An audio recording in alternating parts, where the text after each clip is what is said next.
We are coming to you from Progressive Field in Cleveland, Ohio, where tonight WGN Sports presents White Sox baseball. It's Rick Renteria's 2017 Chicago White Sox as they get set to butt heads with Terry Francona's defending American League champion, Cleveland Indians. Hi, everybody, and welcome. I'm Ken Harrelson with Steve Stone as we get set to bring you the finale of this three-game set, and it will be the rubber match. In the opener, James Shields really pitched well, but we lost that ball game 2-1 in 10 innings. And last night, Derek Holland was just outstanding. We won that ball game 2-1. And you may know or may not know that last night Todd Frazier was out of that lineup with flu-like symptoms. He's not in the lineup tonight, but he's feeling better.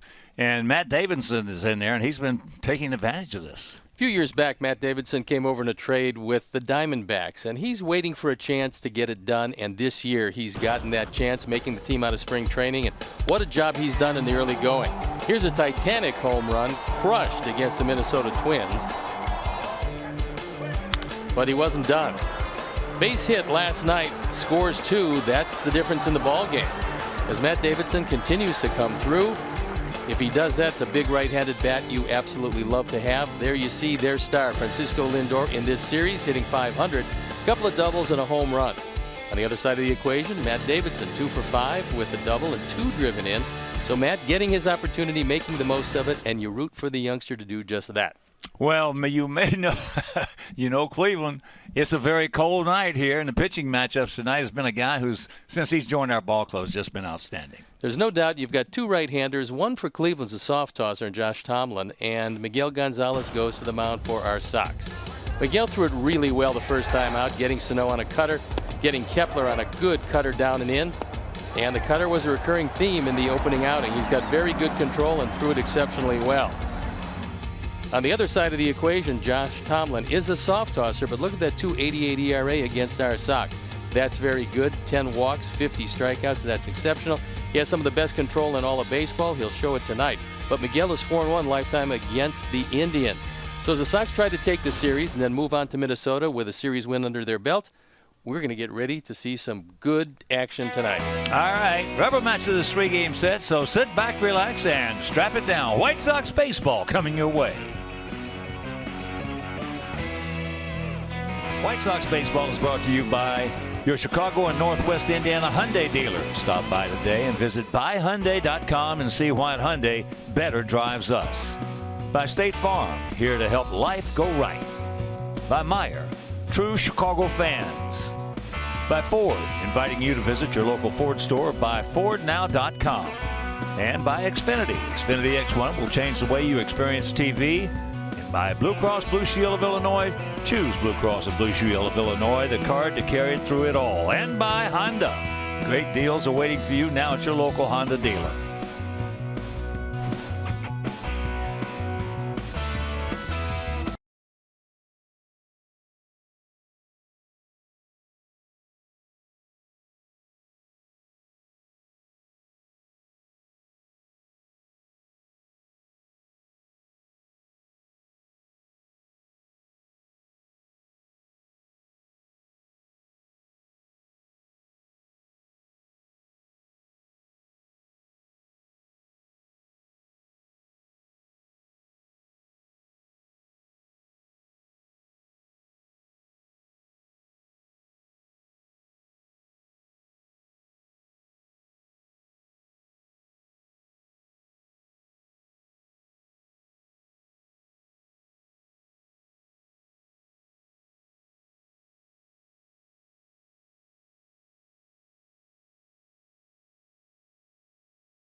Welcome back to Progressive Field.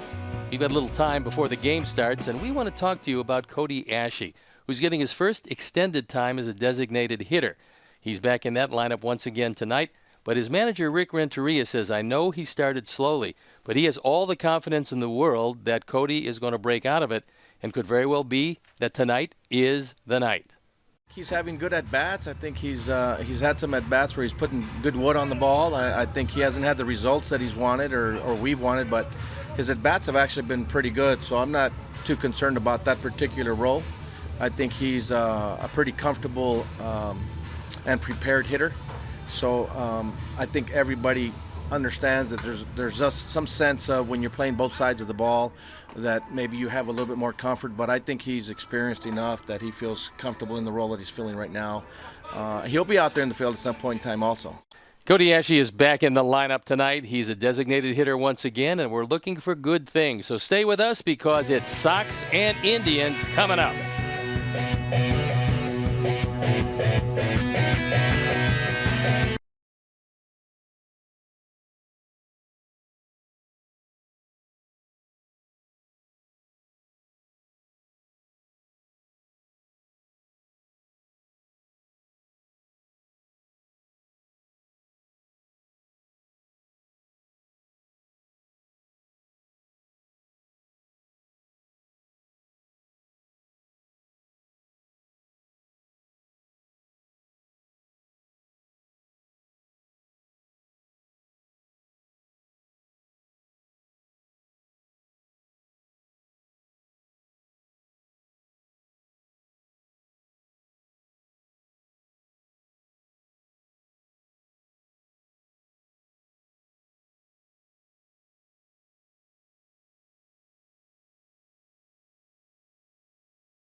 On TV.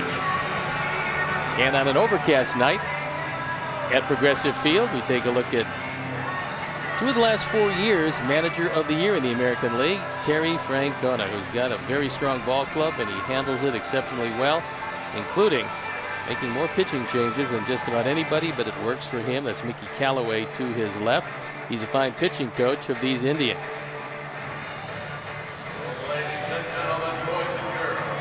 So the Indians take the field as you take a look into our dugout. And the White Sox Dunkin' Donut lineup. America runs on Dunkin'. Let's hope the Sox do the same tonight. Tim Anderson leading it off with Melky Cabrera in the 2 spot. Then it's Jose Abreu. Cody Asche hitting as a cleanup hitter and a designated hitter. Avisail Garcia off to a great start with Matt Davidson, Yolmer Sanchez, Omar Narvaez, and Leury Garcia playing center field and hitting 9. The defense and how they're going to line up. Behind Josh Tomlin, left to right, Michael Brantley. Lonnie Chisenhall just activated and put in a different position. That's center field. He worked on it in spring training and he worked on it on his rehab.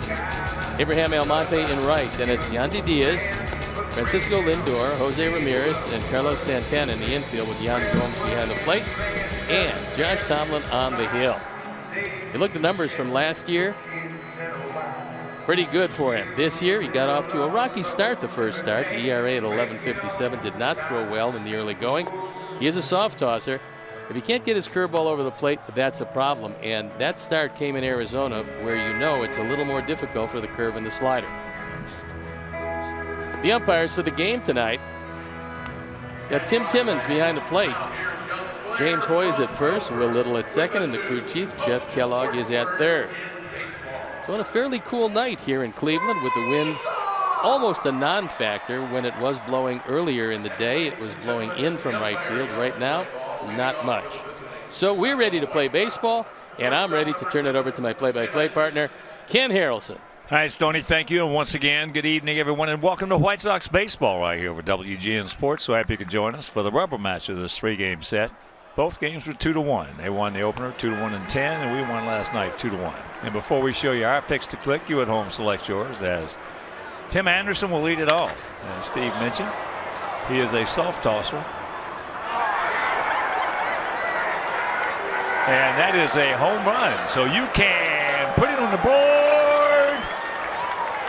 Yes. I lost it right up there when it went over. In fact, the reason I knew it was because Tom Hamilton was next door. I was going to say, yeah, you can hear Tom, I think, down the road in Geneva. But that one hit a fan's hand above the yellow line and bounced back into the field of play. So Anderson getting a first ball fastball and not wasting any time. His first home run of the year.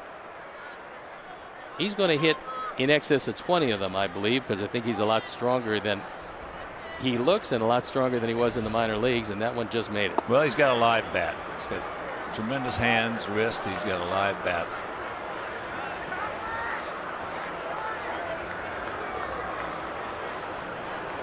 That's his second career leadoff homer. And here's Cabrera. So a quick 1-0 lead. That's the 7th home run hit by our guys this year.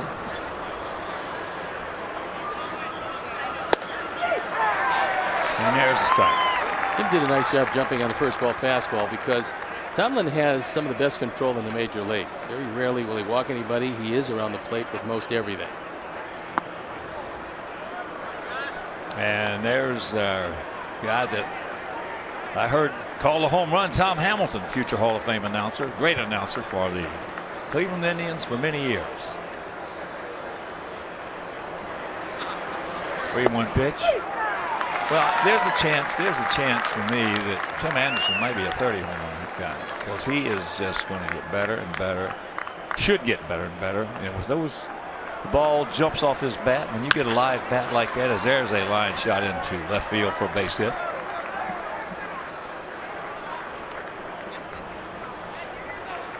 And I'm not sure exactly how it happens. Obviously, you have to be strong, but strength isn't everything. The liveliness off the bat, it's one of those things in baseball, you either have it or you don't. You can be enormously strong, but the ball doesn't fly off your bat for whatever reason. Oh, I played with guys who were strong as mules, and they couldn't hit the ball very far at all. They could hit a lot of line drives, but the guys who had that live bat, and of course, notably the most live bat we've ever seen in our career was Hank Aaron. It was pretty lively, and what was oddity about Hammer and Hank was he started up as an opposite field line drive hitter, turned into a prolific pull hitting home run hitter. Started off as a second baseman as well. Another guy who had a tremendously live bat at one point was first baseman named Carlos Delgado. You can hear that. You can hear the difference. He put up big numbers for the Mets. Abreu 0 for 8 in this series.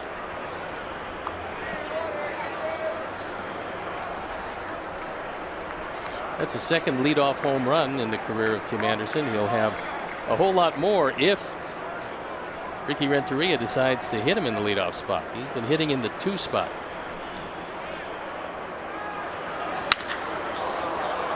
That is high and deep in the left field. But he's got the bead, got the ball. Brantley gets it back in. So with 1 out, 1 in, 1 on, let's check out our picks to click tonight. Jim Angio, our director and crew, they went with Cody Ashe. Steve's going with Cabrera. David Novak, J.J. Shearer, and I, we're going to go with Yalmer Sanchez. Now the fans, well, they went with Tim Anderson. They've got a good, quick jump on us. Looks like a pretty good pick at this point. And before each game, visit whitesox.com/picks and select your White Sox position player of the game.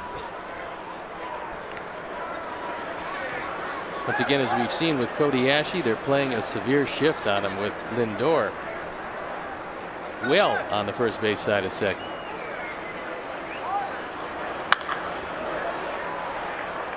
Well, that was some pretty nice things by Rick Renteria about Ashe.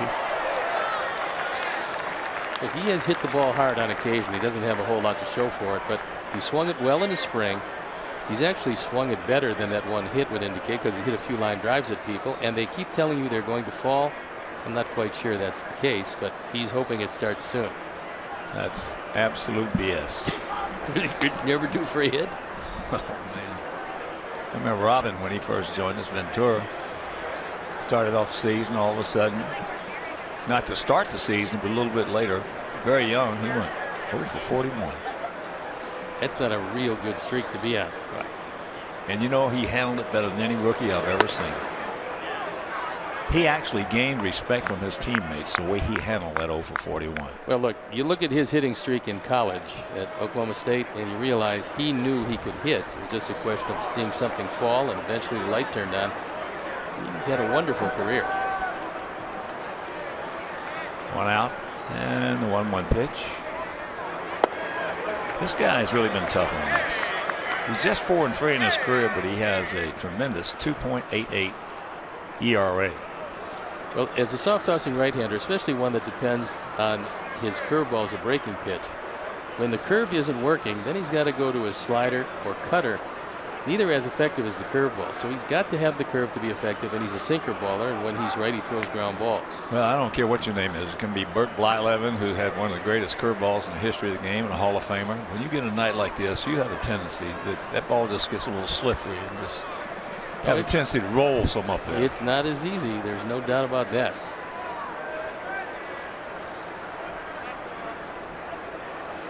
And we will see Bert Blyleven tomorrow.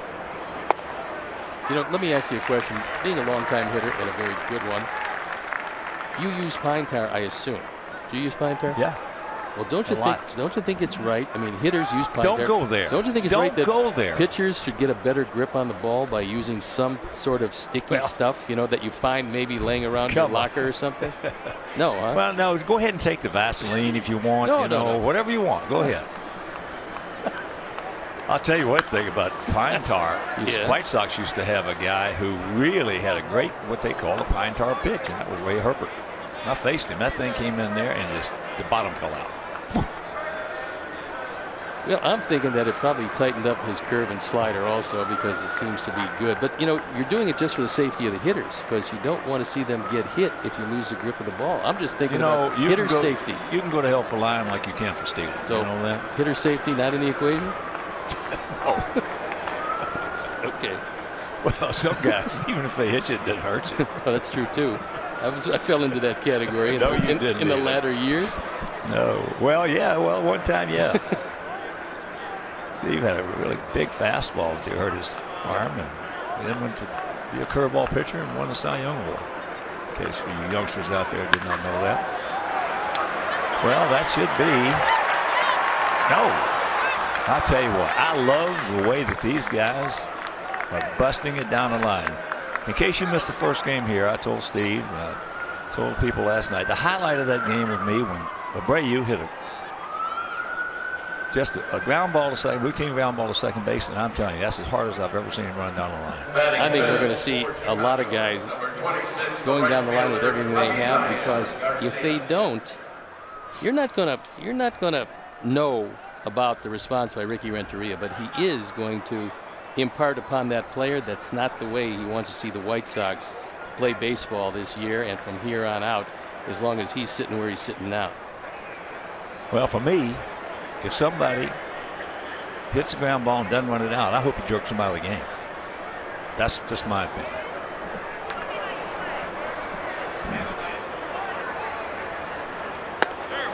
I think one of the reasons why that double play was not completed is you had Diaz, who's a third baseman, as the pivot man. And because of that, seemingly took a little too much time. It wasn't like Ramirez feeding Lindor or Lindor feeding Ramirez. They both make the pivot very well, but to put a third baseman in the equation, it's not going to be quite the same. Well, if you put Lindor on the receiving end of that throw, you can rack him up. Yeah, he's got a big and very accurate arm.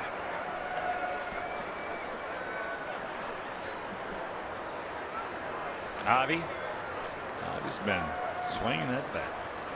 2 for 8 in this series, but he hits some balls hard. And he has a 7-game hitting streak to begin the season, make it an 8-game.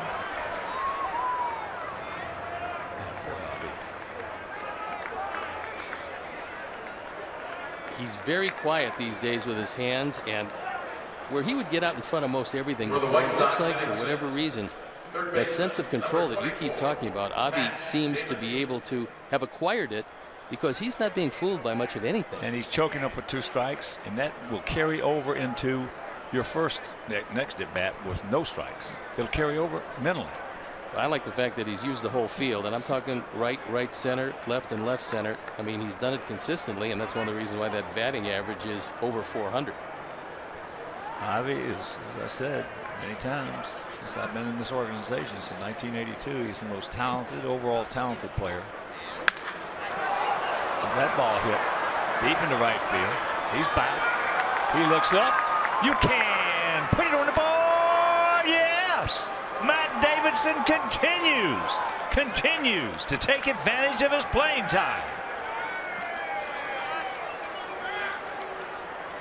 We highlighted Matt Davidson in the open because he has really turned it on since getting his opportunity. He had a very good spring, got his opportunity to stick with the ball club, and now showing you how big the power is to all fields. He cranks this ball to right field. It's a first ball fastball. Tomlin has thrown a couple of those. Both have left the park. This time, a 3-run blast, and it's a 4-0 game. So here is Yolmer. I still want to call him Carlos, but Yolmer Sanchez. Do you think this cold weather could have backed him off his breaking stuff this early? It could very well be that maybe he doesn't have a feeling for it, but if he didn't have it last time out, perhaps struggling with that pitch now is making him depend on that fastball more than he normally would have. I know he's trying to get ahead and being around the plate a lot. If you're throwing first ball fastballs, it better be a real good spot.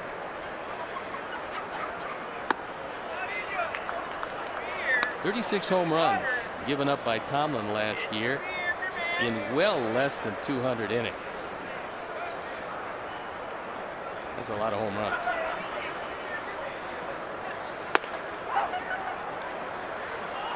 So a quick crooked number goes up on that board, a 4 spot. Last year, just 20 walks, those 174 innings to go with 118 strikeouts. Tomlin is a strike throwing machine. That's a fair ball. He's got to dig. He's got to go. Here's the throw. Safe. So Sanchez continues the barrage. Last thing that Terry Francona really needs is a short outing, and now Mickey Callaway's coming out to have a talk with his veteran right-hander who's gotten shell-shocked here in the first inning. 5 hits, couple of homers, and a very substantial lead. I don't know where the runs have been for both teams this entire series, but Sox look like they came out with a little blood in their eye today. All 5 have been hammered. no GBs. That's what we used to say, as we talked about it last night in cold weather. Let's get this guy in a hurry and look for more fastballs, because he's probably going to back down off his breaking ball. That's what's happened tonight, because he hasn't thrown a discernible curveball yet. So here's Omar, the late entry. Giovanni Soto was originally scheduled to catch, and his elbow is still sore. So much so that he was put on the disabled list. And unfortunately for Gio, because he's off to such a great start, you hate to see any time spent shelved, but until that arm is 100%, Kevin Smith has been called up to take his spot. Kevin had a great spring, and he's had an even better start of this season. That's up high. You know, that first game, if you missed it, Gio had one of the better defensive efforts you're going to see from the catcher, blocking all those splitters in the dirt. Took him off the chest, off his knees, off his cup. It was not a comfortable night. No, it was not. And it was warm. It still wasn't comfortable. There's a base hit. Come on, Yolmer. He's going to score. And it's a quick 5-0 lead. So J.J. Shearer, David Novak's pick to click. Yolmer Sanchez doubles and scores.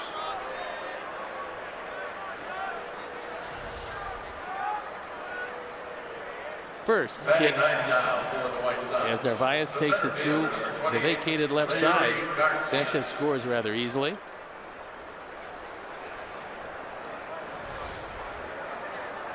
1 for 20. The last 3 games of hitting with runners in scoring position for the Sox. 2 for 2 today.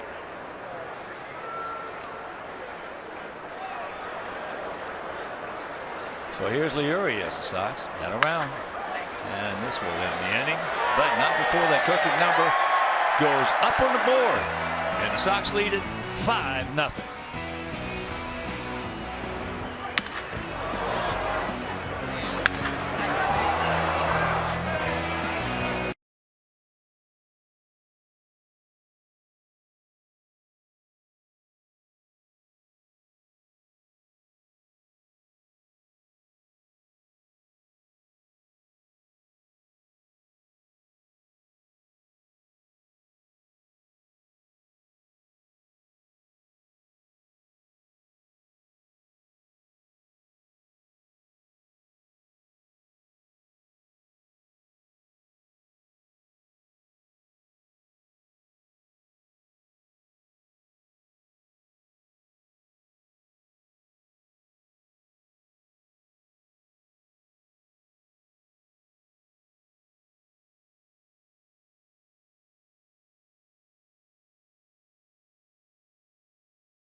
Leading it off, Francisco Lindor, who's been wonderful in this series. Michael Brantley, Edwin Encarnacion, the DH. He's had a tough start to this season. Jose Ramirez, Lonnie Chisenhall, Yandy Diaz, Abraham Almonte, and Yan Gomes rounded out. The defense, and how they'll line up behind Miguel Gonzalez, Cabrera, Garcia, and Garcia. Sounds like a law firm. Davidson, Anderson, Sanchez, and Abreu in the infield with Omar Narvaez behind the plate. Miguel Gonzalez trying to run his record to 2-0. Threw the ball very well first time out. 7 hits in 6 innings. Walked only a pair. And what he's thinking right now is very simple. I got a big lead, and I want to throw strikes. But he's a strike throwing machine normally, and that cutter and slider have been very good to him. So he just wanted to make sure he was completely loosened up. On a big first inning, he asked the umpire, can I take a couple extra pitches? They usually say yes. He took advantage of that. So here's Santana, one of 4 switch hitters in this lineup. Santana hitting at .235 in the young season with a homer and 6 knocked in.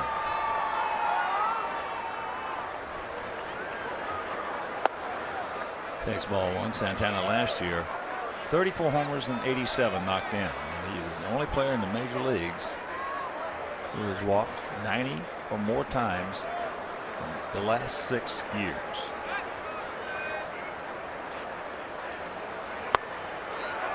An unusual ratio of walks and strikeouts, 99 strikeouts and 99 walks. Pretty amazing in this day and age of baseball, where guys just air it out on every swing and don't really care how many times they strike out.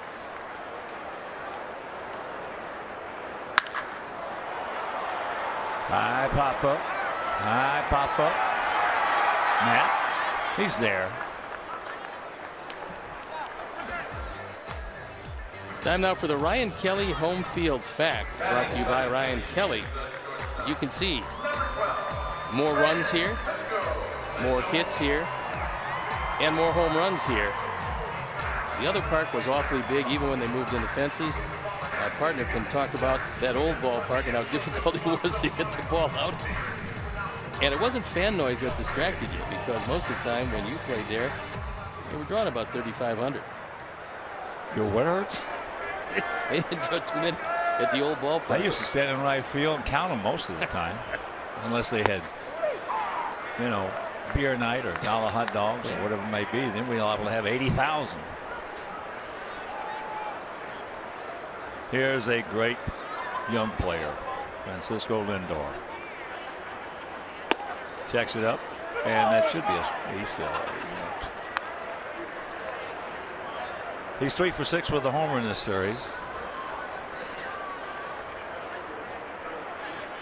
Yeah, Miguel Gonzalez has been an awful great surprise and a great pickup.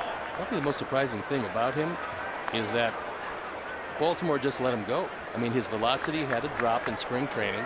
This was a guy who was a good pitcher for them. And Baltimore decided that they would let him go on his way. The Sox were very happy to pick him up, and he had a terrific year last year.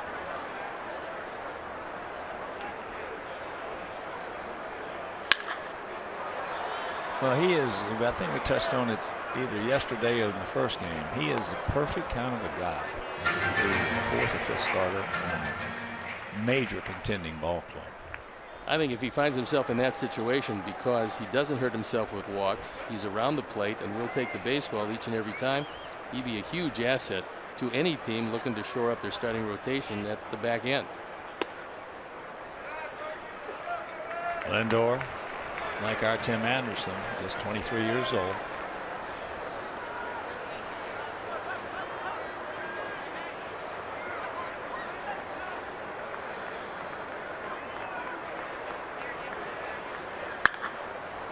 And it's fouled away. Slugging percentage, American League leaders. Elvis Andrus second behind Lindor, then Davis, Trout, Perez. But it's 2 contact hitters at the top and one growing into a prolific power hitter, and that's Lindor. Yeah, he'll hit 30 home runs before he's done.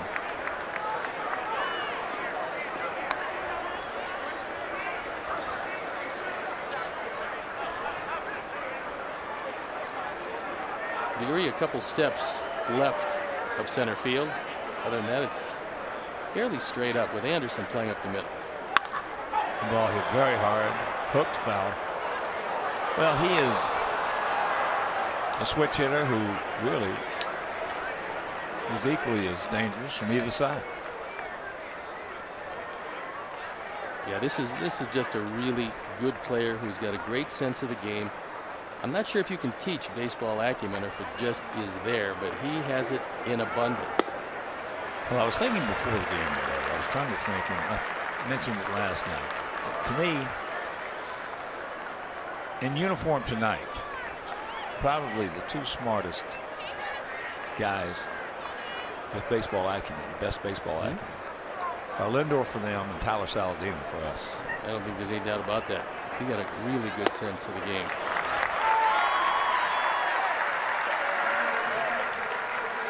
So that is ball 4.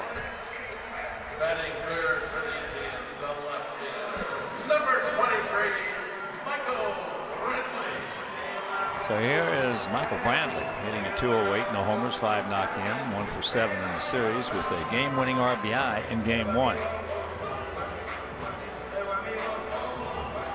Well, knowing how much difficulty he had with that right shoulder, he's come back, and everybody watching him so far this year, although they don't know if he's going to play extended consecutive games, when he does play, that swing is not affected by the injury which sidelined him all of last year. That ball hit hard. That's going to be trouble. So Ducks on the pond with 1 down here. It made what the Indians did last year highly improbable, because they lost their best hitter. And at the time, Brantley was just that. He takes an off-speed pitch, he goes down and gets it, runs it into a 2-base hit. But playing just 11 games and watching then what the Indians did, when you consider they lost their number 2 and number 3 starting pitchers before their playoff run, a remarkable job for all of these players. A great job by Terry Francona in that dugout. Here's Encarnacion, 0 for 6 in the series. So once again, he has an opportunity.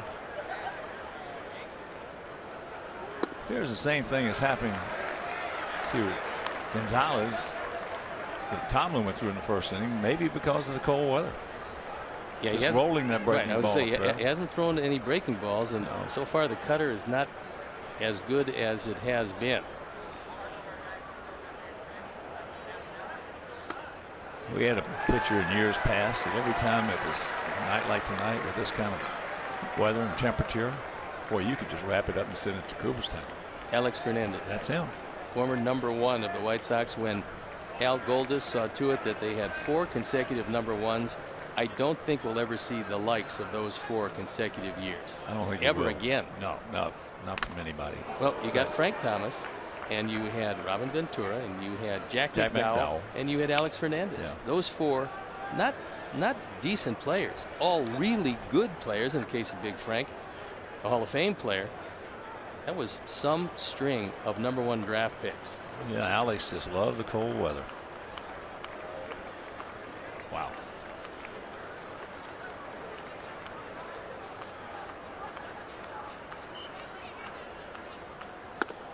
You know, I'm really glad that Tom Hamilton has as strong a voice as he has, because it allows me to tell you the Indians in this series are 0 for 18 with runners in scoring position. He's right next to us. It's only 15 feet. Oh, I know. But his thick occasionally glass. make a putt that long. What an announcer he is. What a voice. And that'll load him up. Well, that was absolutely, I don't have anything to do with Encarnacion, because I read last year where he hit 42 home runs and drove in 127. So with first base open, I'll set up the double play possibility and take the guy that they spent $20 million a year on for 3 years and move him to first. Here's a tough little customer. Jose Ramirez, 1 for 6 in the series. 2 for 5 lifetime off Miguel with a home run.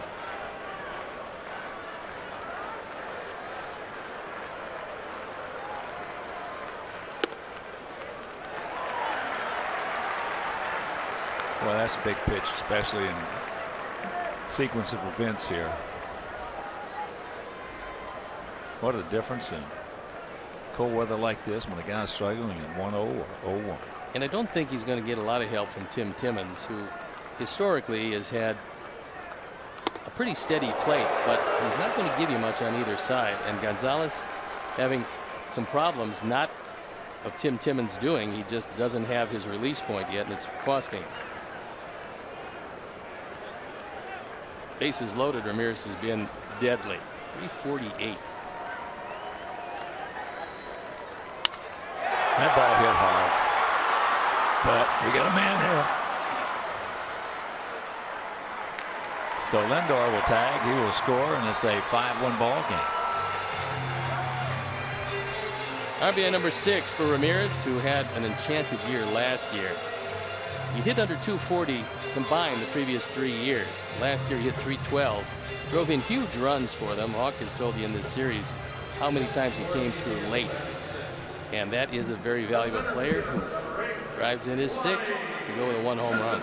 Well, again, the Indians will tell you last year, Jose Ramirez, at the age of 22, was their MVP last year among them. Well, he gave him a great effort defensively at third, but nobody could have predicted coming through in key offensive situations as many times as he did. 7 of his 11 home runs came in the 7th, 8th, and 9th inning. So here's Chisenhall.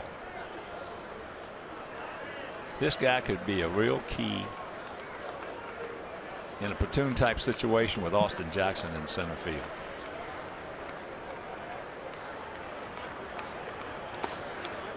Chisenhall with all kinds of talent. He's 28 years old. He's in that window that we talk about so often, 26, 27, 28. Usually, if the guy doesn't get over the hump, he usually doesn't get over the hump.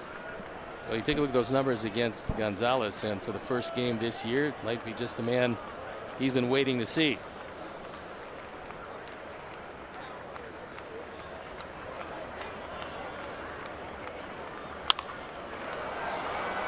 That is into left field. Come on in. He makes the catch. And that'll retire the side. But they get on the board, and after 1, it is 5-1. Good guys.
First ball fastball out of the ballpark.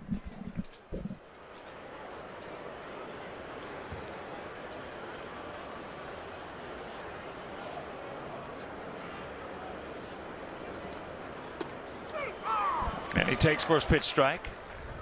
That time he wasn't going to go with a fastball, threw a cutter on the outside corner.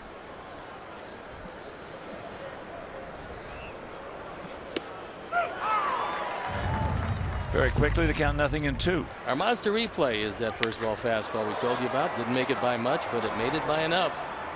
Second leadoff home run in his career. Diaz. The question for the Indians is Kipnis is going to come back in the not too distant future. They activated Chisenhall. They sent down Tyler Naquin to make room on a 25-man. When Kipnis comes back, it's very likely that Ramirez will shift back to third and Kipnis will play every day at second. But so far, he hit a bump in the road. He was rehabbing a sore arm and he got hit in the left hand. And they're a little concerned about that. I talked to him before the game, and you could see the red spot obviously where he got hit. But he said it's okay, you know, so they're lucky that it didn't fracture something in there. And they'd love to have both Chisenhall and Kipnis' bat back in the lineup at the same time. Kipnis is the heart and soul of this ball club. Brantley's one of the leaders, and Kipnis is the heart. And along with Lindor, that's quite a double play combination. That's foul back.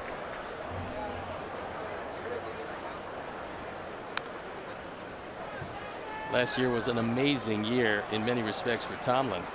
He had an on-base percentage against him of just .247 against left-hand hitters.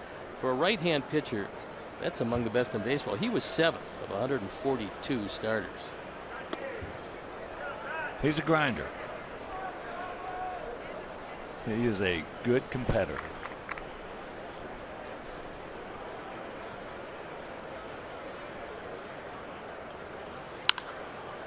That is just foul.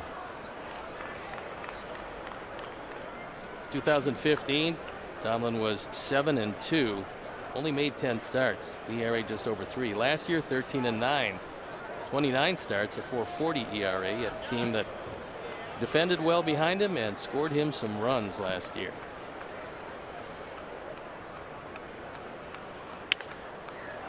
And that ball hit hard.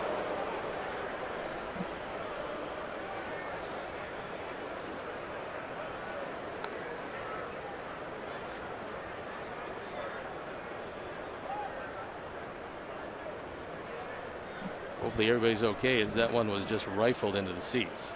Yeah, they're going to have some help down there, it looks like.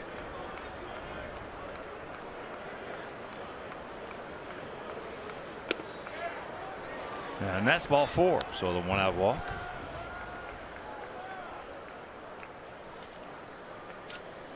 Sox fans and school teachers, Weather Day presented by WGN-TV is on April 26th when our Sox take on the Kansas City Royals at 1:10. And prior to the game, join WGN-TV's chief meteorologist Tom Skilling for a fun presentation including weather videos, trivia, and more. So to purchase tickets, visit whitesox.com/WGN.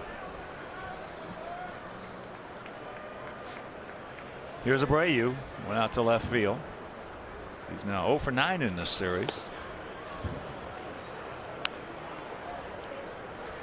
Trying to avoid what happened last year to the big man, which was getting out of the blocks very slowly before finally turning it on the last couple of months of the season. Hopefully it'll be a quicker start this year. Well, it can't be any worse than it was last year. No, it was pretty bad for him. And then All-Star break came and it was like the light turned on and he became the Jose we'd seen for 2.5 years.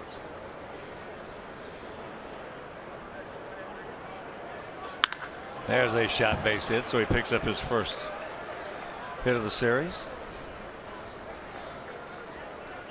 You know, it's funny how perception is everything. As you take another look, just a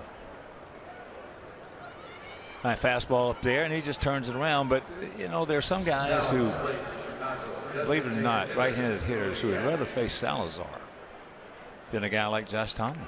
Well, Salazar is pretty straight with his fastball. Salazar has magnificent stuff, but he can't spot it even close to what Tomlin can do. And I'm one of those guys. I'd rather face him than face Tomlin, because he's got Tomlin, and basically is like a 4-pitch pitcher.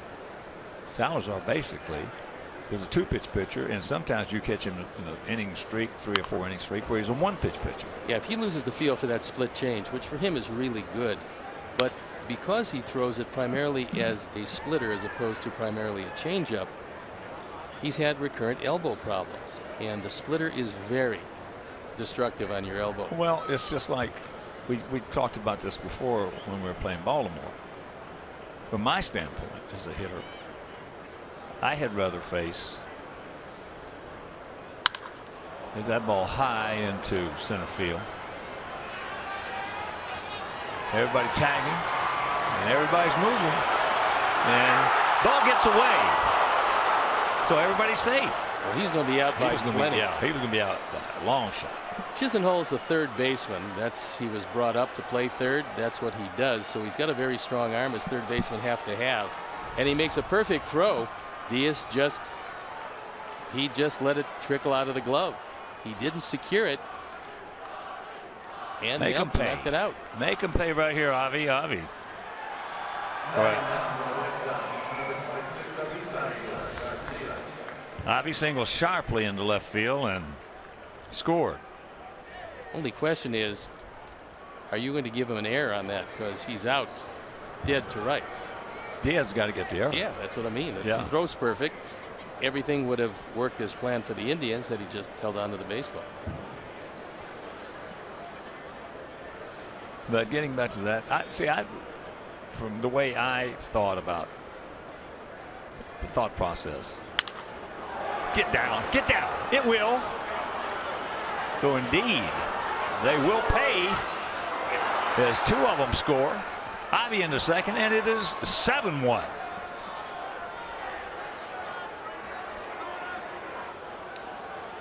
A single and 2 runs batted in for Avi. He now has 7. Taking that fastball, which Tomlin cannot spot tonight. That's probably going to be it for him, as Terry Francona walks very slowly to the mound. Tomlin just had no command. Our boys jumped on him early, especially on fastballs in the zone, and he got hammered. All right, so Tomlin will depart, and we'll be back.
Tied. That's what he's done in 3 games so far this year. Last year he made it from A ball to AAA, and eventually here to Cleveland, where he appeared in 10 games, had a 2.5 ERA. So it was a meteoric rise through the system for Armstrong, and here he is with the Tribe way down in this one.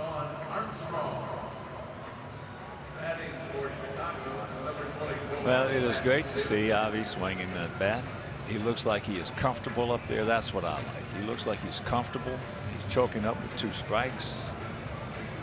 He looks like he's got that sense of control. But look, he lost 15 pounds coming into this year, and he started out looking in spring training exactly like he's looked as the season started. I mean, he was squaring up just about everything. So here's Davidson, 3-run opposite field homer.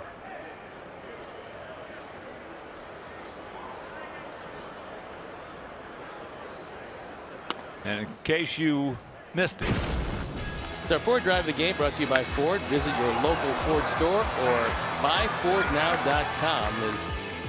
That was an opposite field bomb. Second of the year for Matt. He's now driven in 8 to lead the ball club. And we're going to show you a finish here on that swing. It's very reminiscent. And I want you to think back.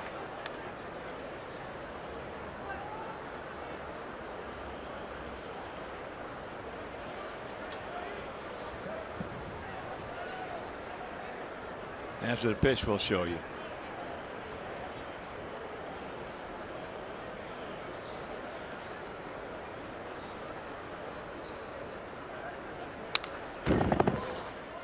And let's take a look at that swing by Davidson. Watch the finish.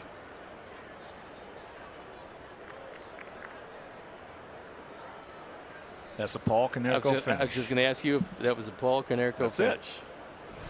Boy, if you can finish there, you got a good chance of squaring it up. You know, if he winds up with 30 less home runs than Paul hit for his career, I would say Matt would have been doing a pretty good job. Yeah.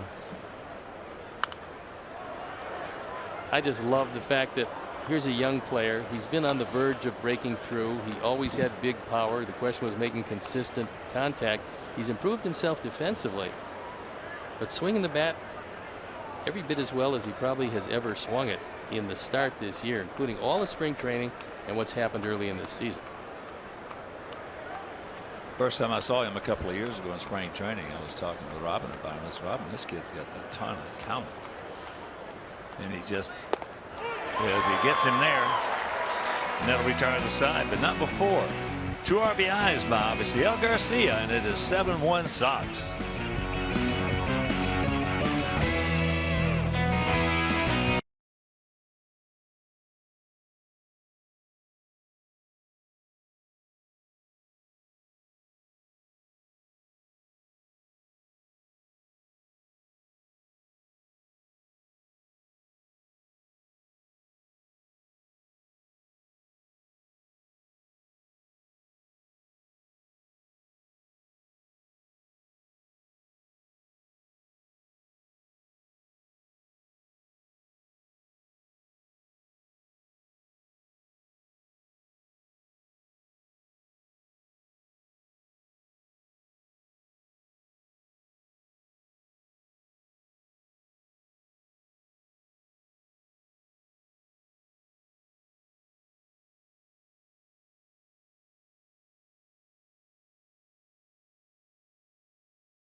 Gomes. Andy Diaz, 25 years old, 1 for 8 in the series, but he made a game-saving play in the first game as they won it 2-1 in 10 innings. And there's a base hit to the opposite field. Diaz was signed as a very young man. He's Cuban, and it took him some time to get up through the system. But here he is. They love his bat. The question was, what position will he play? They don't exactly know, but they do believe that he can hit. And if you can swing it, they'll find a spot for you. Well, he's not going to move Ramirez when Kipnis comes by. No, not going to take his spot. And he's not going to move Lindor, I don't think. No, I think they're comfortable with Lindor. Well, so that leaves one place. D&H? That, but probably because he is a good defender, first base. Well, the problem with that, and again, it's a pleasant problem, but you just signed a man for $60 million that plays first base a lot. Well, I would imagine, Santana, Santana hit 34 home runs last year, and you framed it perfect. It's a great spot to be in for a club. They've got some guys who can swing it. The offensive problems they've had probably will go away when Chisenhall's 100% and Kipnis comes back. No, the $60 million man is definitely going to play. He's either going to play DH or first. But Santana is going to play someplace. So it's a nice problem to have. And when talking before the game, we were talking about to Terry Francona about Naquin going down and Almonte staying, and he mentioned a couple of things that were very relevant to the situation. Not going to make Naquin feel any better about going down, but they had a strong decision to make, and it was the fact that Almonte's a switch hitter. Almonte's an older hitter. He has a good idea of what to do at bat, and they wanted Naquin to play every day. So he's not going to play every day in the major leagues. So it became a relatively easy choice, keeping Almonte, sending down a talented young player, and see when he gets back. And Naquin's 25 years old. Had a big year last year. Yeah, but we saw him against us that he had trouble in center field reading fly balls. There's no doubt. And he was okay in left, and then we saw him a couple, 3 games in right field. He was okay out there. And not unlike, as we mentioned, our Adam Eaton. Yeah. Adam Eaton in center field had some trouble reading. Put him in right field, his Gold Glove. No doubt, and Naquin was having his defensive problems. And there's a base hit. So the first 2 men aboard.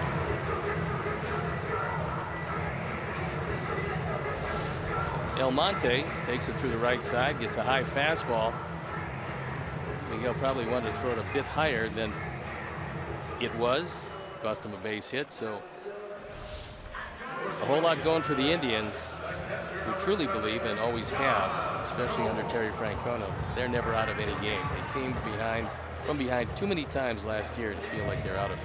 No, when you're talking about the mark of a manager is not wins and losses. The mark of a manager is how hard does his team play for him. Do they give him 27 outs? Well, the Indians gave him 27 outs. The Cubs gave Joe Madden 27 outs every game, regardless of the score.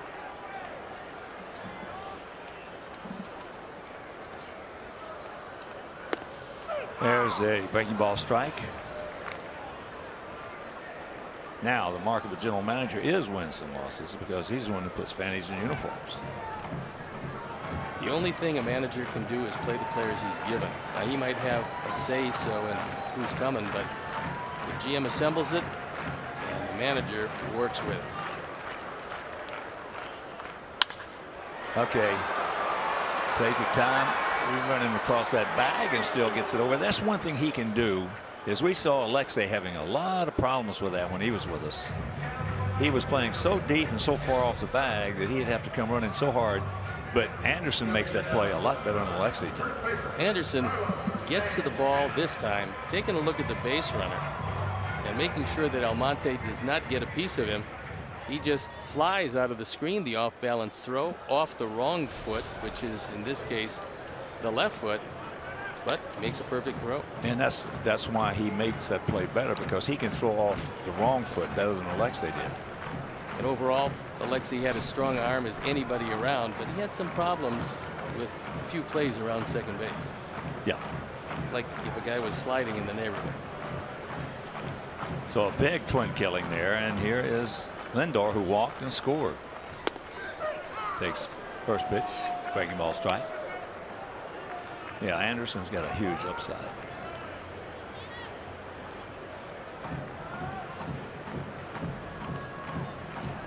Sanchez way back on the grass as they employ the radical shift for the dead pull hitting Carlos Santana.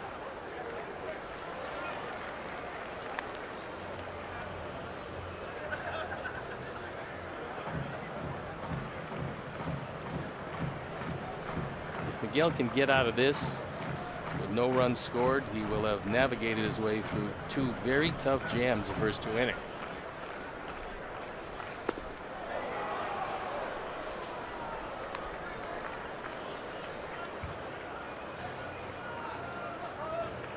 Indians talked about entertaining an extension where Carlos Santana is going to be a free agent at the end of the year. But the question will be, how many years does he want for how many dollars, because he's already a $12 million player. Well, and also plus the scenario that we presented about the guy. Oh yeah, Bradley Zimmer is one of the guys that's going to come up. He's a center fielder. He's big. He's 6'5", knocking at the door 235, and can fly. And that's the guy that is going to be their next center fielder. Just a question of when.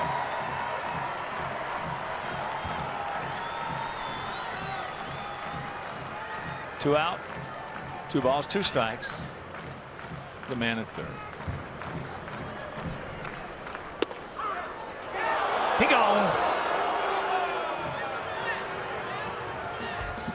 And that'll retire the side. So the first 2 men get aboard. The big double play. Nice turn by Tim Anderson, and we still lead it by 6.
$7,999 right now. The 300th texter will win a $30 gift card to a Subway restaurant in the Chicagoland area. Don't miss out on the Subway Triple Play promotion.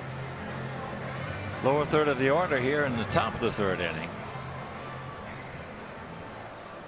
7 runs, 8 hits, no errors for our guys. 1 run, 3 hits, no errors for their guys. So here is Sanchez, who doubled and scored back in the 1st inning.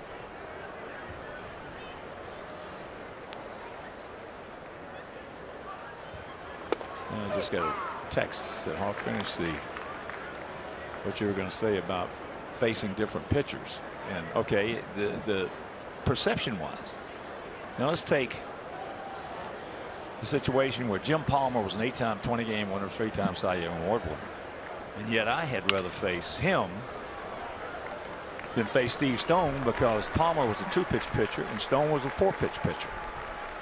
And he could work the fastball up. But the biggest thing about Stone was he could change speeds on his curveball.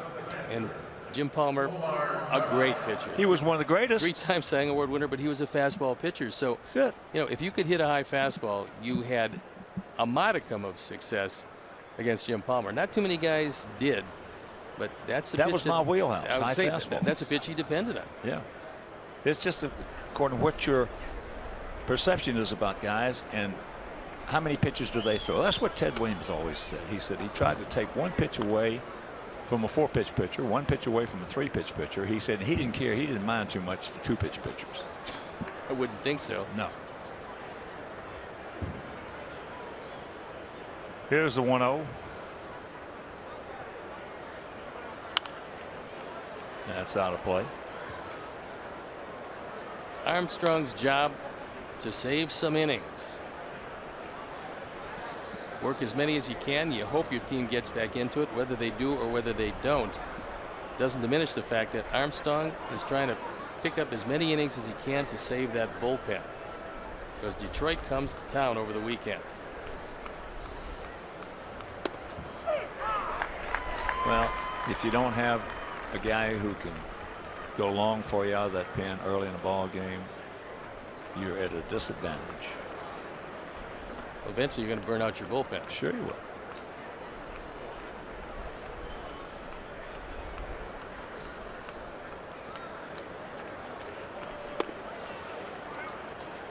So the count 2-2. And since we had such a big 5-run first inning, we forgot to give you the dimensions here. 325 down the lines, 375 in right center, 370 in left center, and 400 straightaway center at beautiful progressive field. Checks it up and a full count. Give you an idea about Terry Francona and how he likes to use his bullpen. 589 combined appearances by Cody Allen and Brian Shaw for the last 4 years. Those two guys, almost 600 appearances with two guys.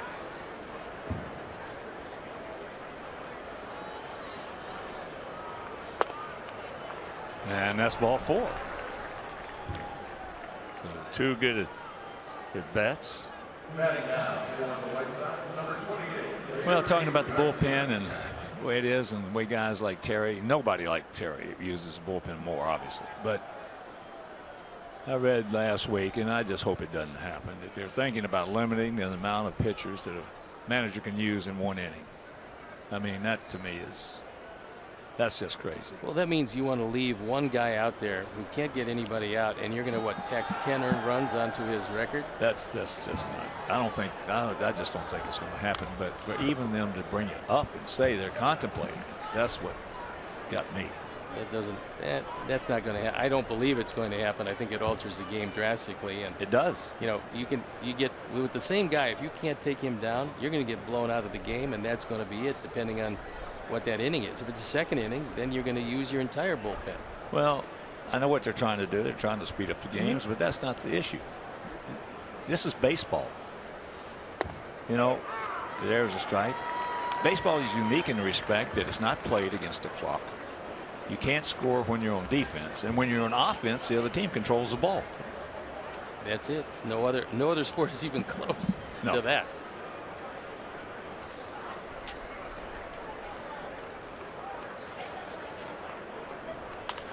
That's out of play.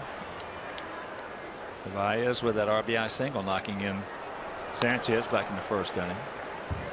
I mean, nobody likes a long, drawn-out game. A 3.5, 4-hour game, unless it's obviously extra innings. But you and I have been around all our life, so we accept that. But there are a lot of fans that just don't like to sit around and watch a 3.5, 4-hour ball game. So I know what their premise is.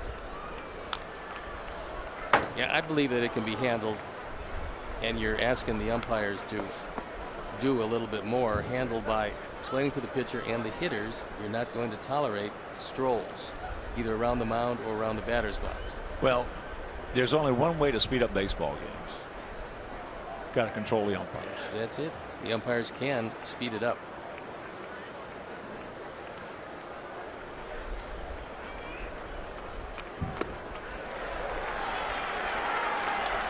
Got him.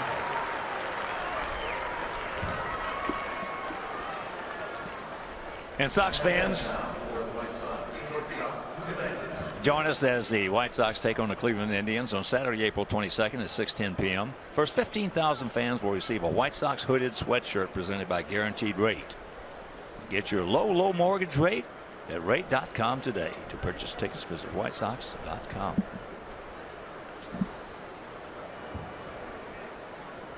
Here's Anderson. Get a fastball out of here to lead off the ball game. First home run of the season.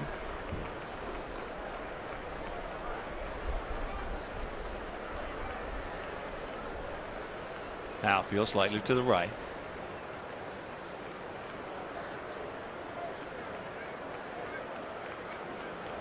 Short lead at first.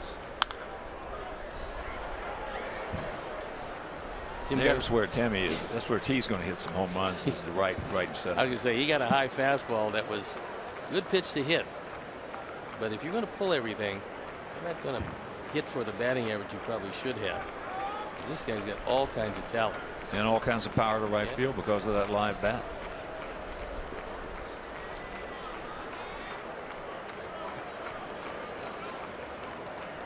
Here's the 2-strike pitch.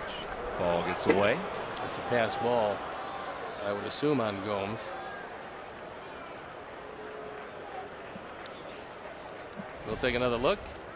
It's a high fastball. He called it high, so he expected it and still didn't catch it. Yeah, I was getting ready to say it didn't look like he got crossed up. No, he wanted he wanted it up. He stood up, straight up. Now make him pay, Timmy. Make him pay like Avi did.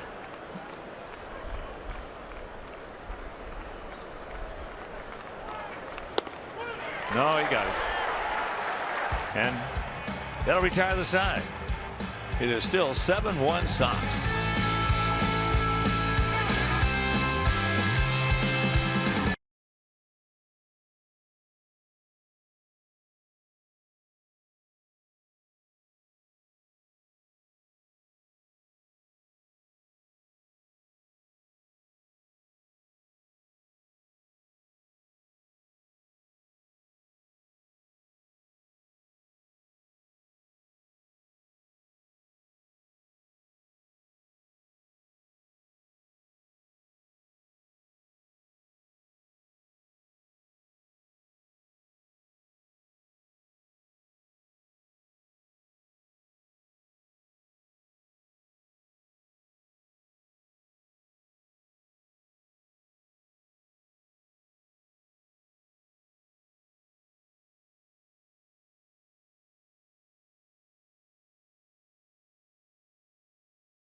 Elbow problems. The injury report is brought to you by Dr. Anthony Romeo, a proud member of Midwest Orthopedics at Rush. Go to RomeoOrthopedics.com or call 312-432-2342. Romeo Orthopedics, one of the best in the world. The fact that they were able to get Jake Peavy back with essentially the same stuff as before, a surgery that had never been done on a pitcher, is a testament to the ability of those folks. Well, he put another $60 million in the bank for PV. He did that.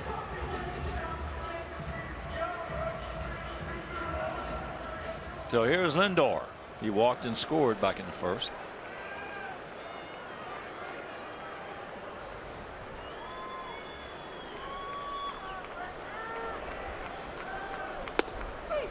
Curveball strike.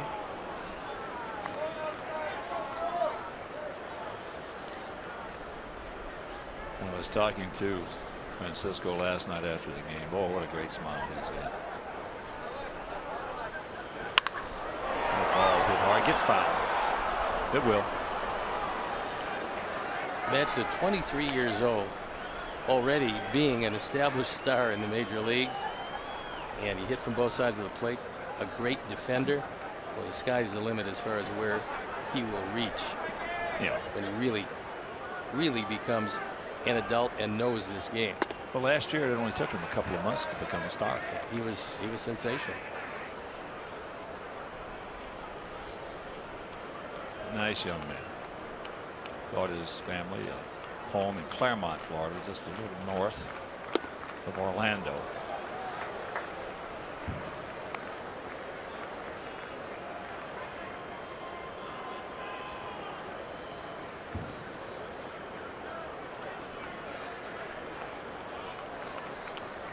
Well, we talked about how equally he is dangerous at the plate, being a switch hitter. I wouldn't want to his better swings, but a great pitch. No, he it was the emergency hack that didn't work particularly well. He recognized it was going to be certainly close enough. He threads the needle and a little bit tardy on that swing. Tough to hit the ball when it's in the catcher's glove, but he was just fooled. It's 306 from the left side, 307 from the right side. And there is Michael Brantley's father looking on tonight. Certainly liked what he saw in that first inning with the double.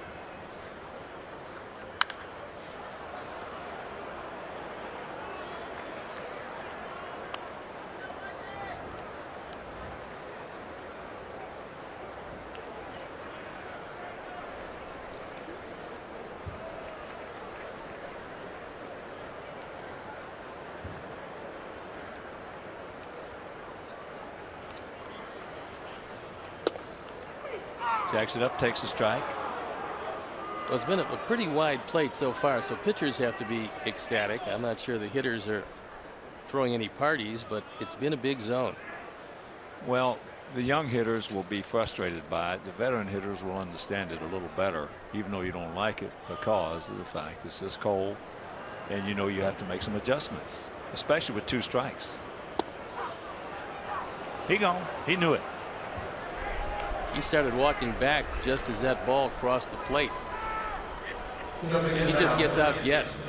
He saw some cutters inside, and now he gets a moving fastball that splits the heart of the plate. Good pitch, good location, and bye-bye Brantley. So here's Edwin. He walked back in the first inning.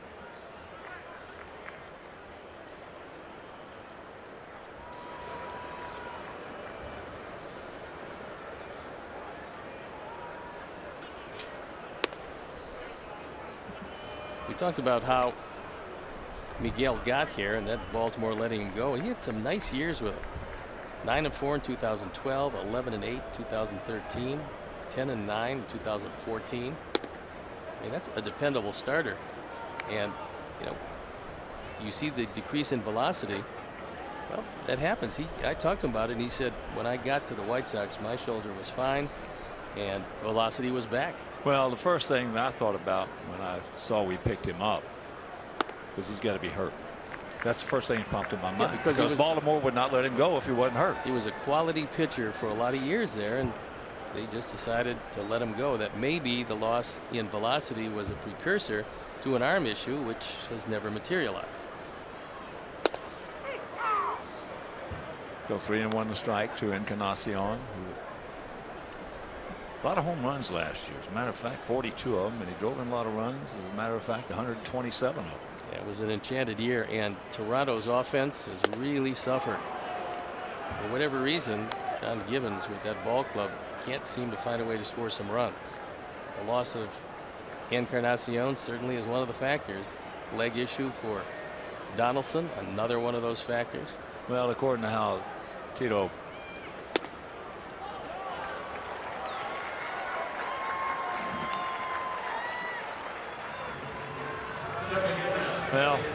home plate jumping around on Tim Timmons.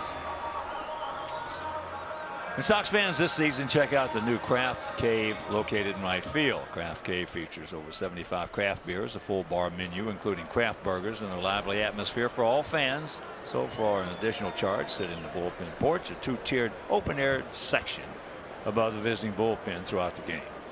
Call 312-674-1000 and visit whitesox.com. That should be a can of corn. It is. And we're into the fourth, leading 7-1.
GNTV.com, sponsored by Jeff Vukovich, your local nationwide insurance agent, serving the area for 39 years.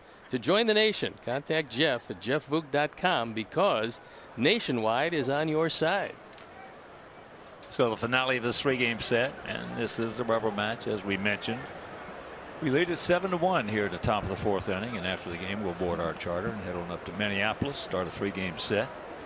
And I, for one, am happy we're going to miss Phil Hughes because, as a rule, he pitches very well against us. He threw a good ball game at us in Chicago. He is the #2 pitcher on that team. We're going to get Santana. But Minnesota beat the Tigers behind Hughes today, 11-5. Hughes now 2-0 with a .386 ERA. Throws a lot of strikes. Yeah, probably for a starting pitcher, as good a control as there is in baseball. Cabrera fouls it back. And what else we got here? Cubs shut out the Dodgers 4-0. Anderson over Ryu. Boston beat Pittsburgh 4-3 at Fenway. Barnes over Nicasio. Kimbrel his third save. They were trailing all game before a big 3-run eighth. That ball hit well in the center field. Very well. And he just completely misplayed it. So we'll take the double. When you put a defender in center field that hasn't played a whole lot of center field, eventually it'll be easier to read fly balls, but this one was not read particularly well. No. And again, you've got a third baseman, sometime corner outfielder, got to play center. He eventually, they feel, will be the best center fielder, the best option they have, but he's got to see in game conditions how the ball flies off the bat. Well, that was just absolutely the toughest play he's going to have. Hit right at him, right over his head. So here is Abreu. He's 1 for 2 with a run scored. Takes first pitch strike. Texas beat the Angels 8-3. Darvish over Nolasco. Texas now 4-5. Angels 6-4. Angels had a good spring.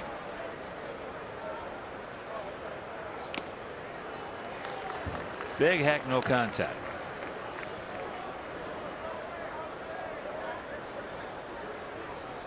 Now the wind has picked up a touch and it's blowing in from right center field. They help the ball to left and hold it up to right.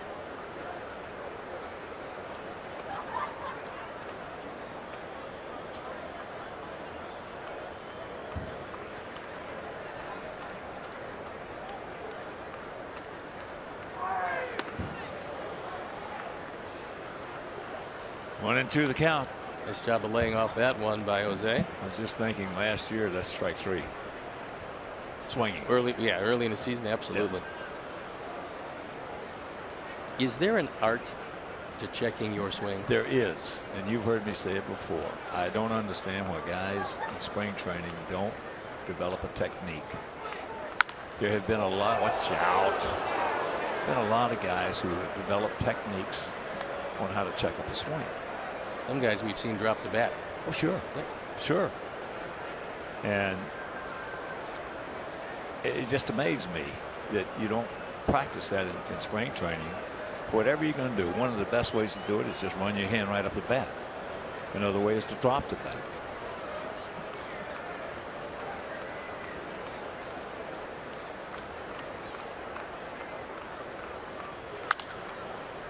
That's out of play right side. He's working inside with the fastball, but you have to feel that both Gomes and Armstrong know that the wipeout pitch to Jose is the good slider that Armstrong has.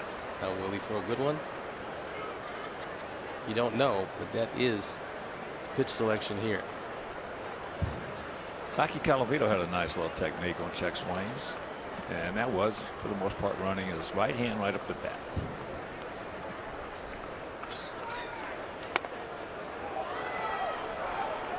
AT CLE, one of the most beloved of the Indians of his era, and the fans were none too happy when he was shipped off to Detroit for Harvey King. Harvey Wallbangers in Milwaukee when Harvey managed them.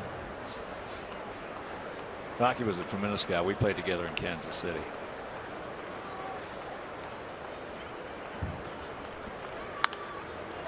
Staying in there and ate him up. But yeah, it's just that's one reason my wrists are bad now, because I used a heavy bat and I used to check it up a lot. And come mid-August, it started getting to you, and it felt just, boy, you just hated it when you saw that breaking ball a little away, and you went out there and you checked up that 40-ounce bat, and you do that over a period of time. It's like somebody sticking an ice pick in there. Yeah, that doesn't seem like a good plan, but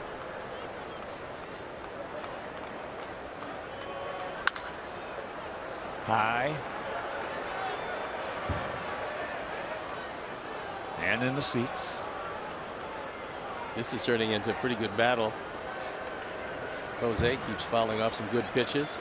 Armstrong trying to get inside before going to the slider last pitch. He was able to get inside on Jose, but he keeps fouling him off.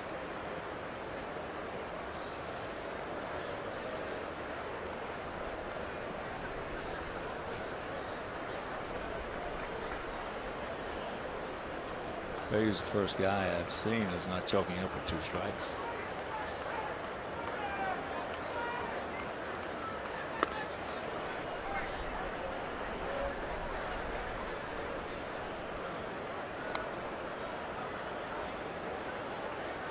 A lot easier to check up a bat when you're choking up about an inch than it is when you're down on that handle. You find most guys, as the season moves along and you get probably at or over that 400 at bat mark, you find them going down to lighter bats. Oh yeah, oh sure.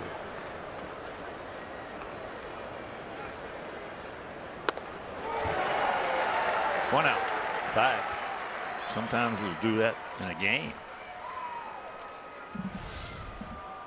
We'll take a look at a good fastball out of the zone, but close enough, and Jose loses this battle. We played, remember when they brought in the 3-ball rule in spring training? They were Don't get it? It was like shooting fish in a barrel. 2 strikes and 3 balls. That's another thing that they've talked about, which seems to be, from our standpoint. Well, we're playing Oakland. That's a good. When they had that rule in, and Vida Blue was pitching, and people to this day, he's probably one of the most. He's like to me, he's like an Oscar Robertson in basketball. One of the greatest under the radar players for the most part. You very seldom hear people talk about Oscar Robertson. What a great player he was. Well, you very seldom hear people talk about Vida Blue. What a great pitcher he was. So we had that 3-ball rule, and I got a couple of 2-0 counts, and I hit one over the right center field palm trees, and the next time up I hit one over the left center field palm trees. So the reason I'm telling you this is because now we go to Oakland to play them. Dave Duncan was the catcher. I go to the plate, and he says, "Hawk, I think Vida remembers Tucson." I said, "Well, what do you want me to do?" So anyway, I was using a 35-inch bat, a 35-ounce bat at the time. Well, he struck me out there. He blew me away. Next time I go up there, I use a 35. Well, to make a long story short, next at bat I was a 33, and the next one was a 32. And he struck me out 4 times. I was going to say, and no contact to be had with any of them. None of them. So a lot of guys will even go down, according to who's pitching, and wait during a ball game. Well, for the longest time, he was the answer to a trivia question. The last switch hitter to win the MVP. Right. And of course, the trick was that it was Vida Blue, a pitcher who nobody thought about. But for a long time, he stood there as the only guy to win the MVP as a switch hitter. Well, his stuff was, he didn't have the slider. He was a fastball curveball pitcher, but his fastball and curveball were the closest thing to Sam McDowell. And then Frank Tanana came in, and his stuff was, Nintendo stuff. He had that great moving fastball, and he had like a 92, 93 mile an hour slider. Those 3 guys were premier stuff guys. Yeah, Tanana really reinvented himself, became a soft tosser after he got hurt. Yeah. I mean, a real soft tosser. Softest in the league. And for a guy that threw as hard as he threw, he had to make the adjustment. You either make that adjustment or you go home. And he was able to do it. He's a preacher now. Tanana's what a great guy. What a great guy. He had a really good career. Oh, man. Yeah. He had actually had a better career when he became a soft tosser. Here's the 1-1.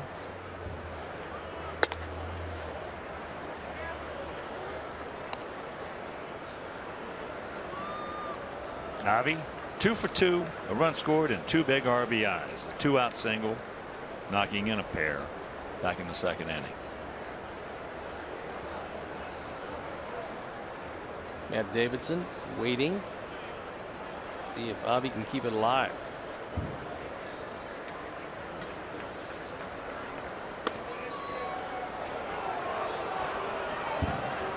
That was a good take right there. Close. 3-1.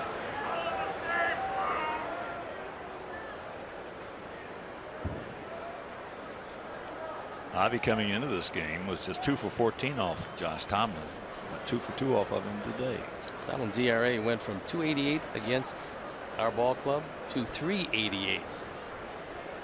That's what 7 runs will do for you in an inning and 2/3.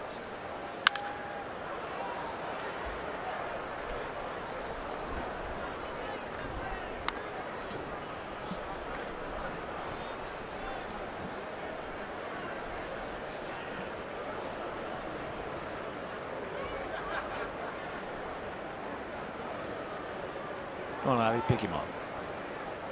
Full count.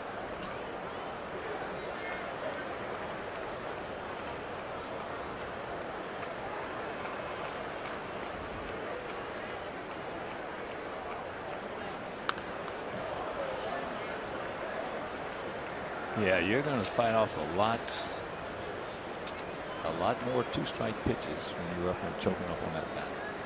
I'm talking about B pitches, good pitches from the pitcher. Well, you want to fight off, especially that inside fastball that's off the plate where you're protecting. You foul that ball off, hoping eventually to get the ball middle away, which is, for the most part, what Avi would like to hit.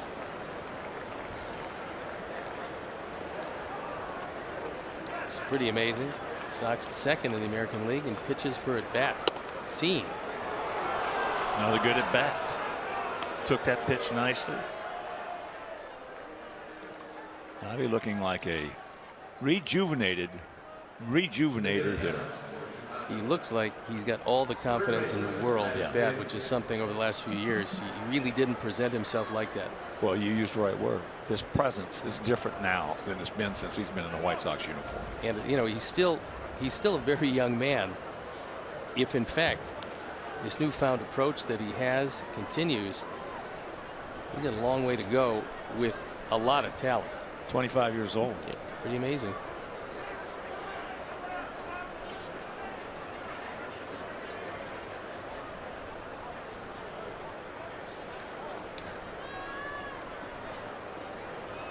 Matt 1 for 2, but it was a biggie. If you miss it, hit back in the first inning with a couple of guys on. Look at that finish. I just love that finish. Man. See how strong he is, because what little wind there is blowing in from right field. That one, a no-doubter, giving him 8 runs driven in this year, and he's hit a couple of homers.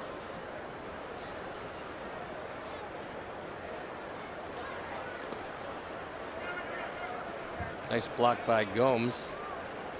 That one gets away, and you got 2 runners in scoring position. That when he hit that home run, that was his 14th at bat, and he's leading the club by far in RBIs. And some of the guys have had as many as 30 at bats. That's been a remarkable start for a guy that had a very strong spring.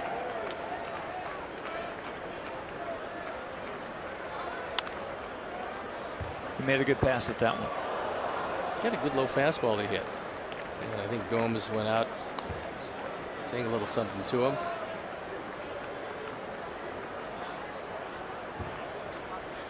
Two out, 1 and 2 the count.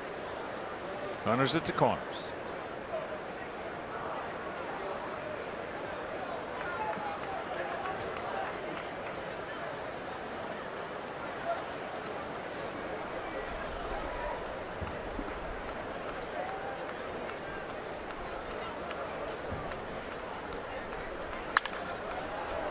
Matt choking up with the 2 strikes on the bat. That's for all you youngsters out there and parents. That's one of the best things you can do for your youngsters playing in Little League and high school, even in college even. And they get 2 strikes. And then a lot of guys, you want them to go up there from the get-go, choking up about an inch on the bat for better control.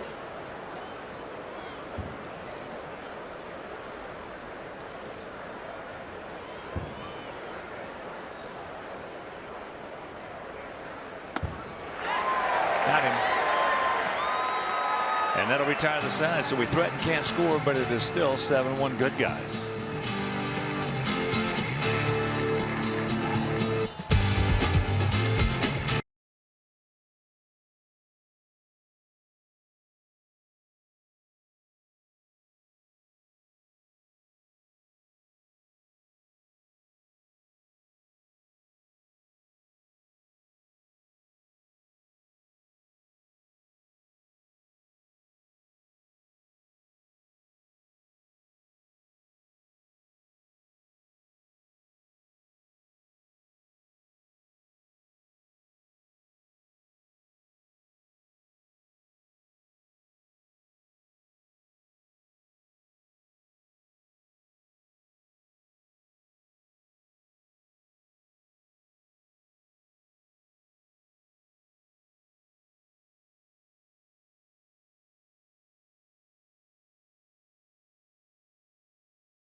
baseball if I have to face that guy.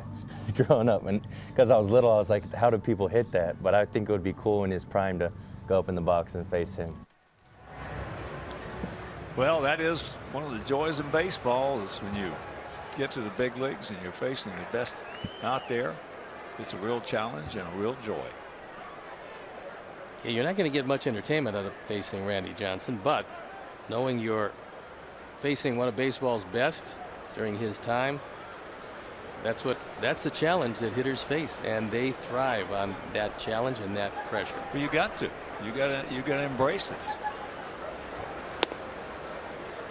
As Chisenhall takes the ball, yeah, you gotta, that's what Ted Williams, arguably he and Stan Musial and not a lot, but a few other guys, arguably the best, certainly the best hitters in baseball, maybe the best. They didn't have iPads and iPhones back in those days. They didn't have the internet, so they didn't always know who was pitching on a team coming in to play them. So what he trained his mind to do is that's well placed right there. So Tim throws him out, but what he would do is he trained himself to want the best pitcher they had out on that mound. That's what he trained his mind to do. If they couldn't find out who was pitching for say it was Cleveland Indians come in and play the Red Sox, they didn't know. He wanted Bob Feller out there. That's how he trained his mind. And if Bob Feller was not pitching, whoever was pitching was probably in trouble. Wasn't to have near the stuff that Rapid Robert had. No.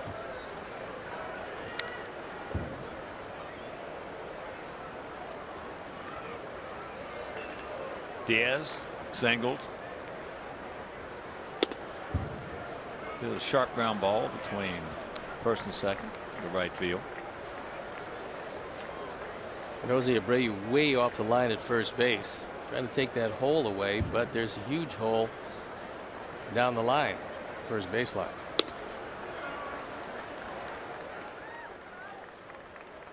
You heard from Nicky Delmonico, and this is what's happened so far. He had a very good spring. He's off to a .276 start, scoring 9 runs, driving in 6. Those are pretty strong numbers. There's a strike.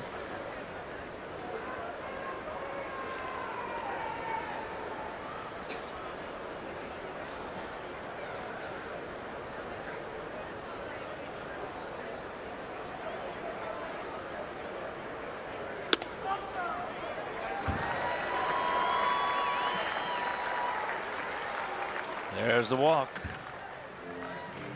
That's 4 walks already for Miguel, which is very unusual for him. He normally has pretty close to pinpoint control. Not so this evening. And you mentioned it before about pitchers on a cool night. Sometimes it's hard to get all of your pitches where you want them to be. Well, the majority of pitchers, that is. As I said, there are always exceptions like Alex Fernandez, but no, the majority of pitchers, especially breaking ball pitchers, much more than, say, just one pitch pitcher or 2 pitch pitcher, like a hard fastball or a hard slider. And that ball gets away. It's fastball. Yeah, it should be. But yeah, we used to talk about it. Hey, let's beat him on his fastball. He's probably not going to be getting that breaking ball over. Take another look. He just flat out misses it. That's a whiff.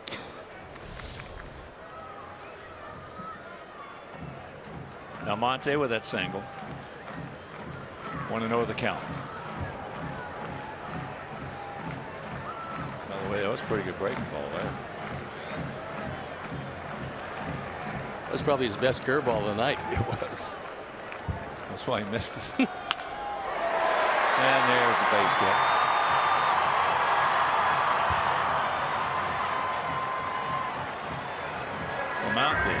Monte Abraham 2 for 2. Not a bad idea by Yolmer Sanchez as he went in back of Almonte, thinking perhaps he's going to take an aggressive secondary lead, and you throw behind him. So it was heads up. They never got the throw off, but a good idea, because advanced scouts will see that that's what the Sox are doing these days. If they have that, You're probably not going to see quite as many doubles. I also like the fact of what we saw first and third, then the attempted bunt, squeeze bunt. Yeah, that was See, a scouts great are call. sitting in the stands. They see that all of a sudden now. The more you can get them to write down, the better off you are. That was a safety squeeze. Would have worked very well. Just trickle foul. We're seeing pickoff plays more. We're seeing that. We still have to see if, in fact, Rick is going to employ a 3-0 offense.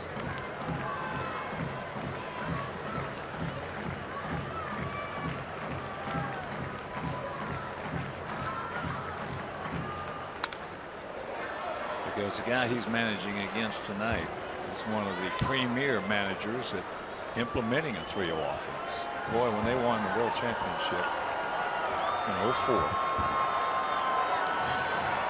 that's Whitey Herzog and Terry Francona was the best 3-0 offenses I've ever seen.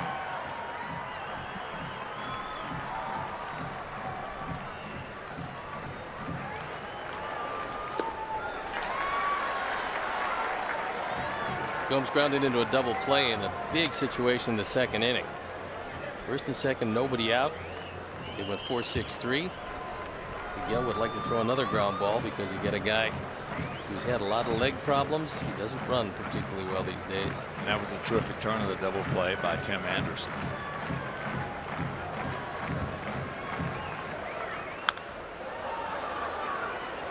Timmy's on the way over in that hole again. And that's about where he was and had to get to the bag going full speed almost to turn that. They always tell you, if you've got a middle infield coach, he will tell you, come to the bag under control.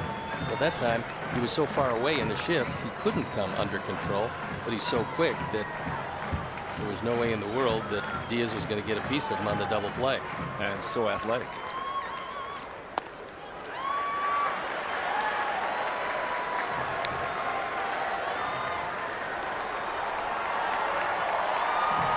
Full count.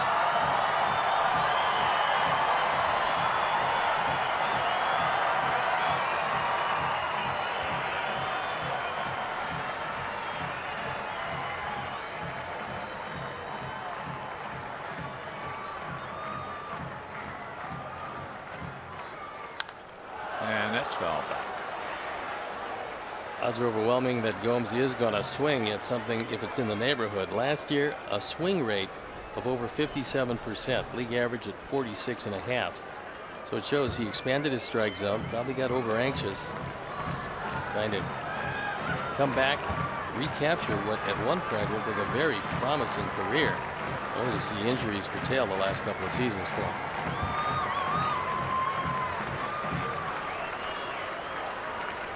He gone. 2 down.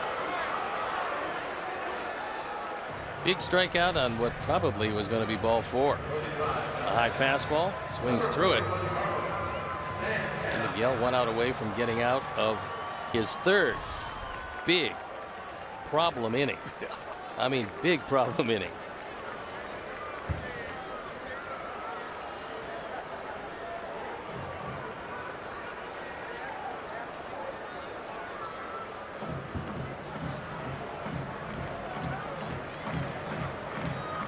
Santana, 34 homers last year. Takes ball 1.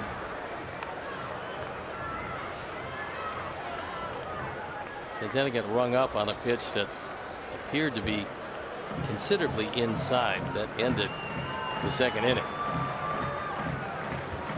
Popped up his first trip. He's 0 for 2. There's a strike. Anderson on the first base side of second. And Sanchez out in short right field.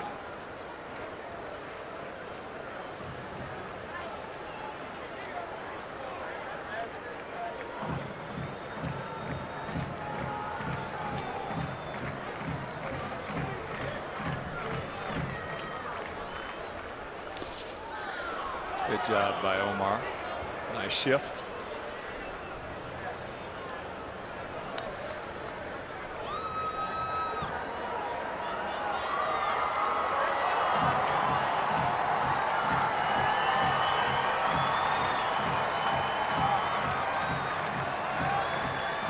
Just tuning in, Sox with 5 in the first, 2 in the second. Their lone run coming in the bottom of the first.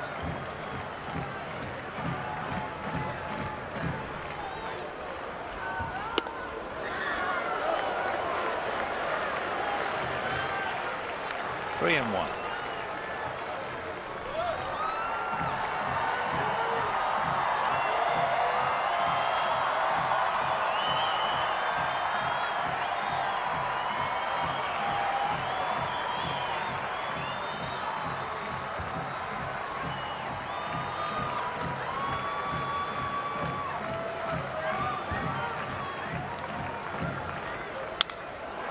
Big rip and fouls it back. Full count with 2 down.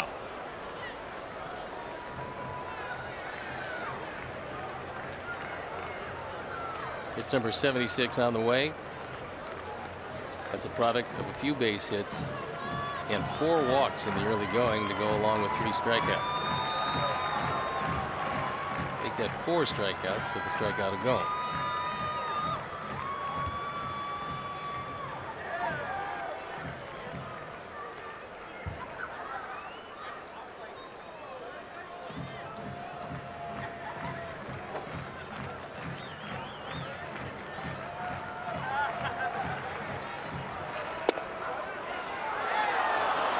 He gone. And he pitches out of yet another jam.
Ricky Renteria by visiting WGNTV.com and click on the Game Zone for the latest stats and information. Dodd Camera, family owned and celebrating their 125th anniversary. Dodd Camera, where the focus is on you. And now the focus is on Boone Logan, who comes in the game, the third of the Indian pitchers. Good job by Armstrong, and there you see what Boone has done the previous 5 games, on for his 6th start. Boone is hitting .286. He is at times a situational left-hander, taking some of the pressure off of Andrew Miller. So here's Sanchez, a double run scored in the first. He walked, leading off the third.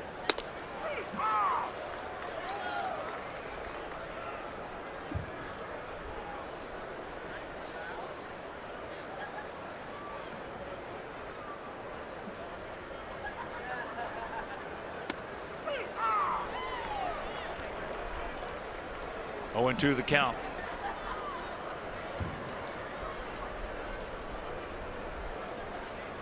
Outfield slightly to the right. Just got a piece of it. Good job of staying alive, because that was a biting slider down and in.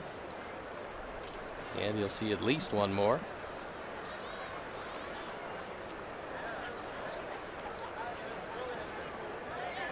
Zach McAllister, big right-hander, thrown in the pen.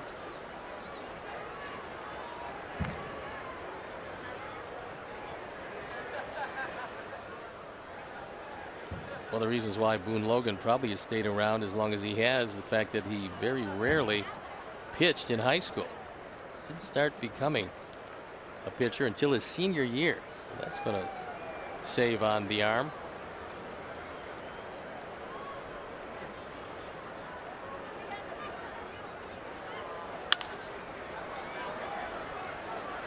Wrong man to hit the ball to.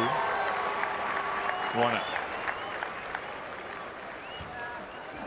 And you can join the White Sox team by becoming a member of the free WhiteSox.com blacklist. Get the latest breaking news, see the latest video features, enjoy special ticket offers, and more. So visit WhiteSox.com/blacklist to register today.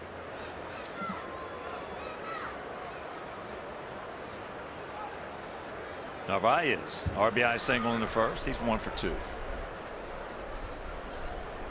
Outfield for the most part straight up. And waved that. And the count 0-1.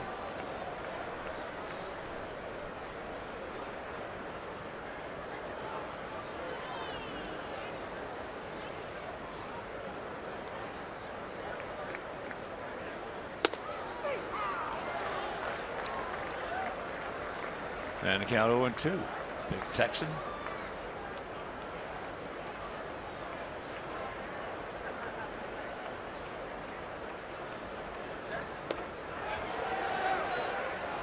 He did not go. Jeff Kellogg on the appeal.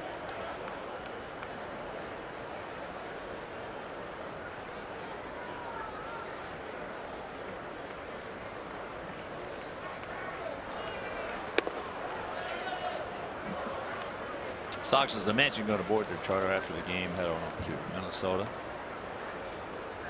where tomorrow Dylan Covey will make his major league debut against Alberto Mejia, the left-hander for Minnesota. That game, the first of 3. Saturday, Quintana against Santana, and Sunday Shields against Hector Santiago, who has really been pitching well for him. Our guys saw Mejia at our ballpark and treated him rather rudely. A lot of his ERA is a direct result of that start he made. Second team into Chicago this year.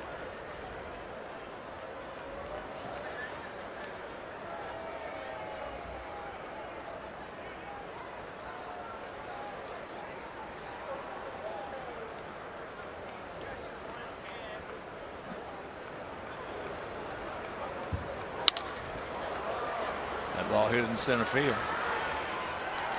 And if you're just tuning in, we scored 5 runs in the first, and here's Tim Anderson leading off the ball game. First ball fastball.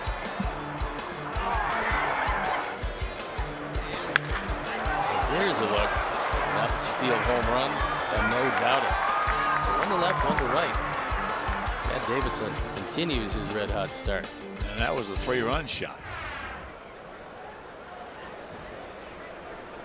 But in those Minnesota games, Friday will be on Comcast Sportsnet. Saturday will be right back here on WGN, and Sunday on Comcast Sportsnet. And it's off to New York for 3, but right here, that's the 3rd out. And we'll go halfway home now. We lead it by 6.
1-9-0 for us, 1-4-0 for them, and this is the rubber match of the 3-game set. And for the Tribe, Lindor, Brantley, and Encarnacion face Miguel Gonzalez, who has pitched out of some jams. Well, this is one of the situations where you really can't afford to walk anybody. You're going through the heart of the order, and you've got Ramirez in back of Encarnacion if somebody gets on.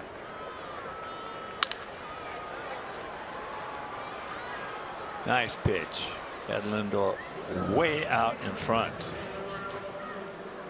And the 2017 Chicago White Sox are presented by Guaranteed Rate. For low mortgage rates from your hometown lender. Check out rate.com today.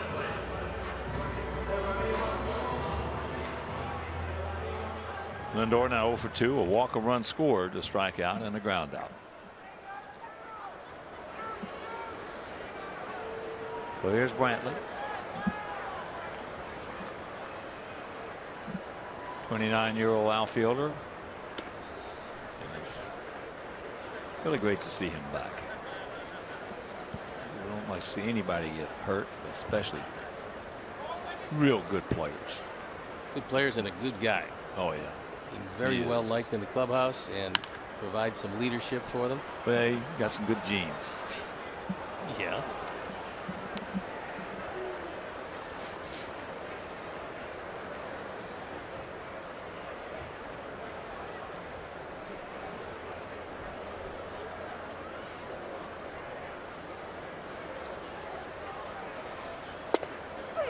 There's a strike.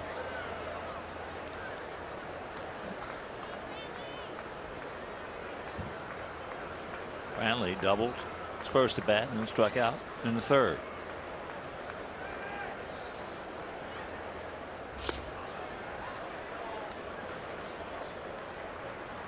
He took that one nicely. He went out on that front foot, kept his hands back, and just watched that ball as it dropped just behind home plate. Well out of the zone, but he didn't even offer at it. Well, you brought up one of his biggest traits, good positive traits as a hitter. When he first came up as a youngster, he did not keep his hands back the way he does now. He keeps his hands back right now just about as well as anybody. And that is one of the secrets to hitting.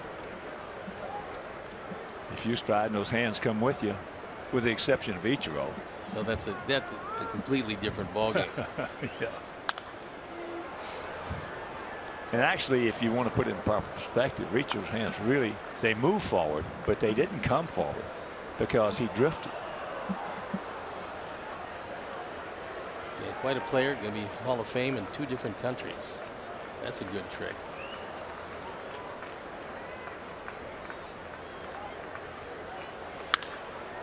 And that ball is going foul. Keep the back shoulder up and you get a better chance of keeping the hands back. Back shoulder goes down, those hands are going to go forward.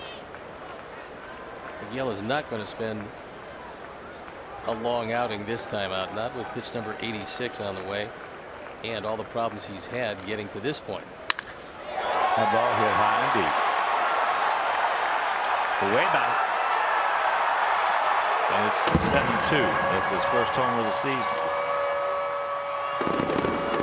That's going to put a big smile not only on the face of Terry Francona, but just about everyone associated with the Indians organization, because they missed this guy dearly last year. He appears to be absolutely 100%. He put a charge into that one, and it never came down until it left the field of play.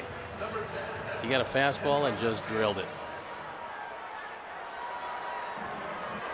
Yeah, when you keep those hands back the way he does, you get a pretty good pitch to hit. Chances are we got a good chance to hit it hard. Indians really didn't know if he would be ready to go, but he appears to be every bit of that. Pretty good pitch, didn't get it. That actually was the best curveball he's thrown. And maybe when Narvaez caught it, it was low, but it was a strike. It was a strike. Last home run way back 2015 in September. That's high. That is a major league pop-up right there. 2 down. you think there's a possibility that one of the reasons why Encarnacion is doing what he is doing in the early going is trying to substantiate a $60 million contract? I don't think there's any question about it. And besides that, just besides that, it's very common when you see, especially a home run hitter, move to another city. I don't know why it is, but they have a different routine. They don't have that comfort zone, so to speak, that they had when he was in Toronto. Getting situated in a new town, getting situated, of course, he has spring training to do that with his teammates, but it's different. And it doesn't seem to affect line drive type hitters as much as it does home run hitters. There's a strike. Well, the Indians know when the light turns on for Edwin, he's going to be exactly what he has been these last 4 or 5 years, which is a difference maker. Well, I think you can count on him, I would say, very comfortably by saying he's going to hit 40 home runs this year. He's going to hit 40, and he's been driving over 100. And I think it was just an absolute terrific pickup by the Tribe. Well, take a look at tonight, and of course he's going to have Kipnis in front of him, but tonight it's Santana, Lindor, and Brantley ahead of him. So many opportunities to drive in runs. He just walked the first 2 times up and then hit a pop-up, but with those guys in front of him, he's going to be every bit what he was in Toronto, because they're going to get on. Well, even in the series, he's had a chance to knock in the top. A lot of them, right? Just couldn't get it done. I really like what Francona did in the first game, because he was going to give Encarnacion a chance to win that ball game in front of a sellout crowd here on opening day. When he bunted Lindor, I know there was some criticism, but I loved the play, because they were going to walk Brantley, which they did, and then all of a sudden he comes up, and fortunately for us, hit into that double play. Yeah, he did that a couple of times, and you just don't want to be the opposition when the light turns on, because it's going to be in the not too distant future. This guy's too good a hitter to struggle as he has. And there is a base hit. Yeah, he will hit 40 home runs for him and drive in. Ramirez keeps it alive. It's a high fastball. He takes the opposite way. So with his sacrifice fly, he's now 1 for 2. Keeps the inning along, and the pitches will continue to pile up. 96 on the way as he looks in at Lonnie Chisenhall.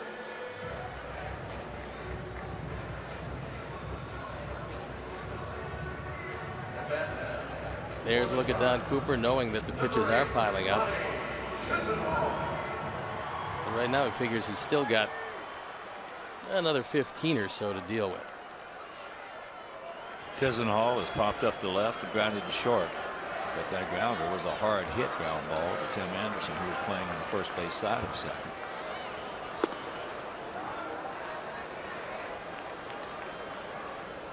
Want to know the count? Yeah, with Encarnacion in that lineup, and when Kipnis gets back, this is going to be what you call a quick strike offense. They're going to be able to put 4 or 5 up there in a hurry.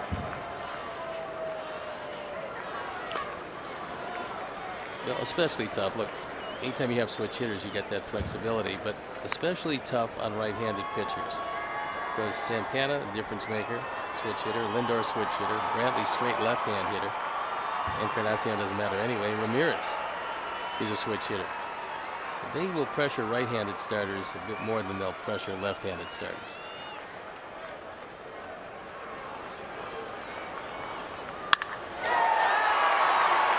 Top hand on that one. So they're going to wait the runner around. He's going to score, and it's a 7-3 ball game.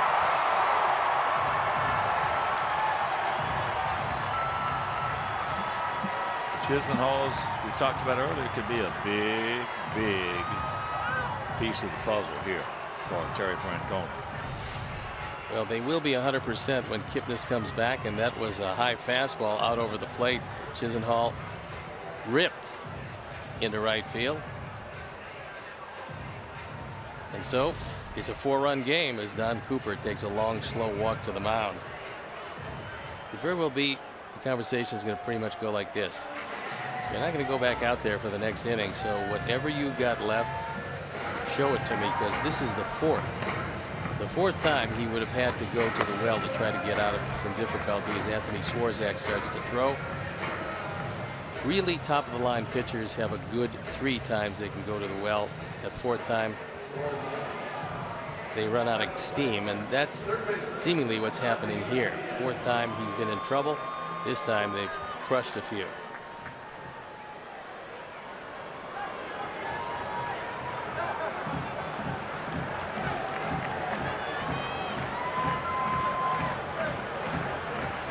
Here is Diaz. Andy.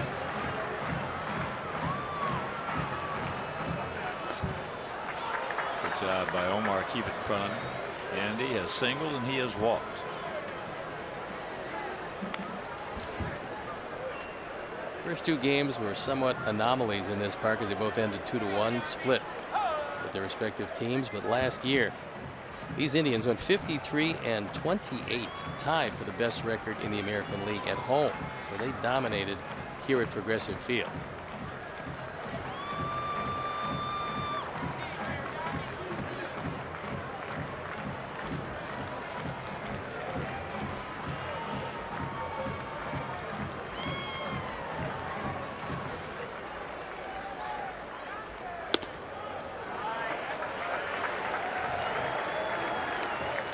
The count.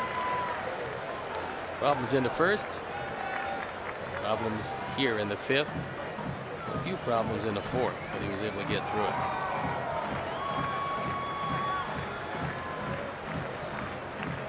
Well, the Indians have jumped right back into it. This offense they've got.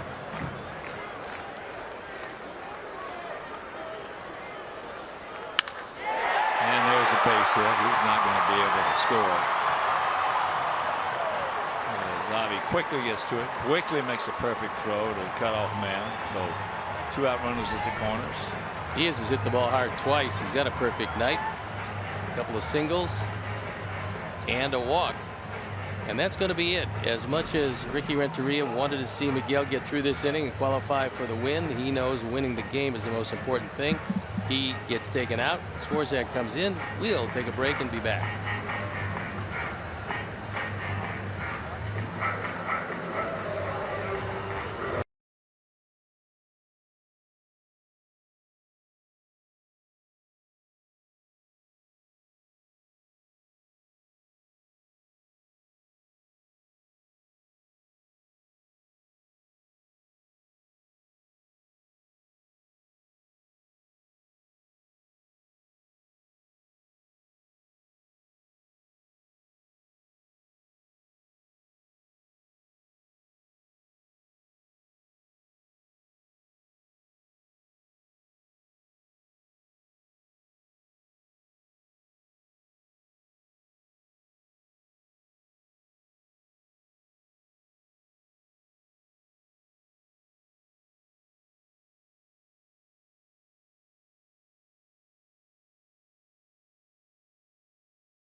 This particular inning.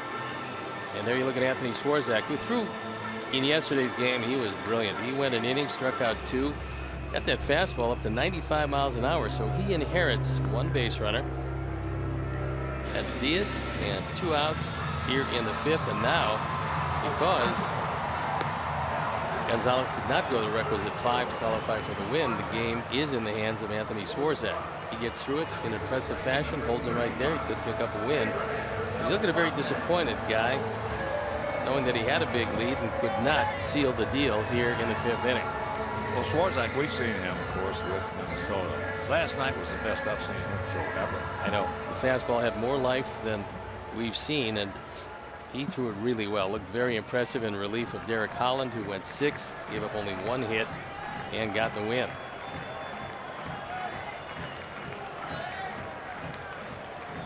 So here's a man who's 2 for 2, Abraham Almonte.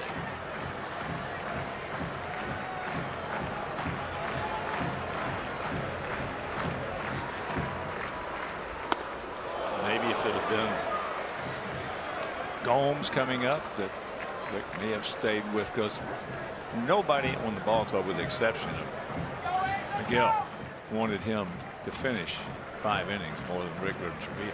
There's no doubt. He gave him every opportunity, just gave up 3 straight hits, single, double, single to Ramirez, Chisenhall, and Diaz. And the best part was runners at the corners here. 2 down. Best part about it is Miguel Gonzalez knows it. Yes, he does.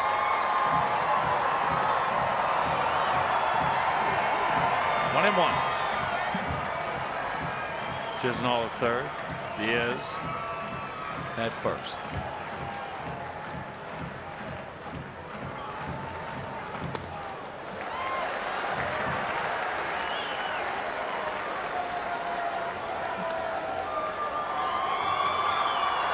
Chisenhall very aggressive on that secondary lead. Spring training, what they did a lot was take that aggressiveness away from the base runner by using a pickoff play. It's a called signal from catcher, and Matt Davidson, of course, has to be in on it because he's got to go cover. That's out of play. So that evens the count of 2 balls, 2 strikes with 2 down, 2 on.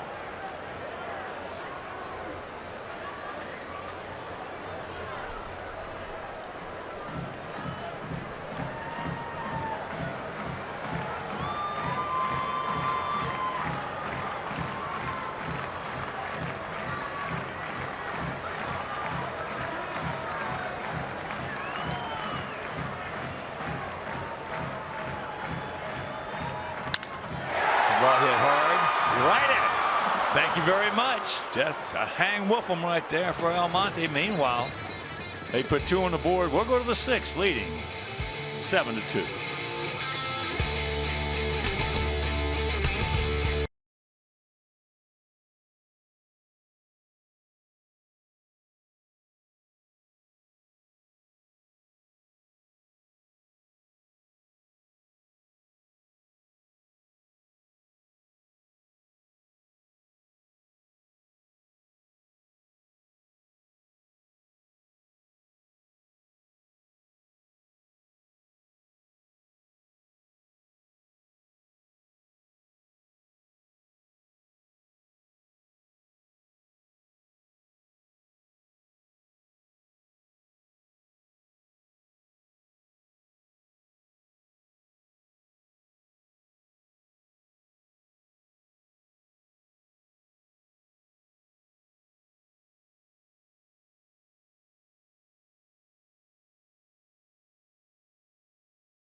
True Chicago fans. We got a new pitcher in the ball game. It is Zach McAllister, our throwing very big right-hander. It was Tomlin who went an inning and 2/3. Armstrong for 2 1/3 of really good, solid work out of the bullpen. Boone Logan with a spotless inning. And now Zach McAllister on for the 4th time. You look at the numbers. Nobody has touched him this year. A whip of .90. That's exceptional. Top of the order here in the top of the 6th. 7-3 Sox on top. If you're just joining us, we had 5 in the first, 2 in the second. They had 1 in the first and just picked up 2 in the 5th.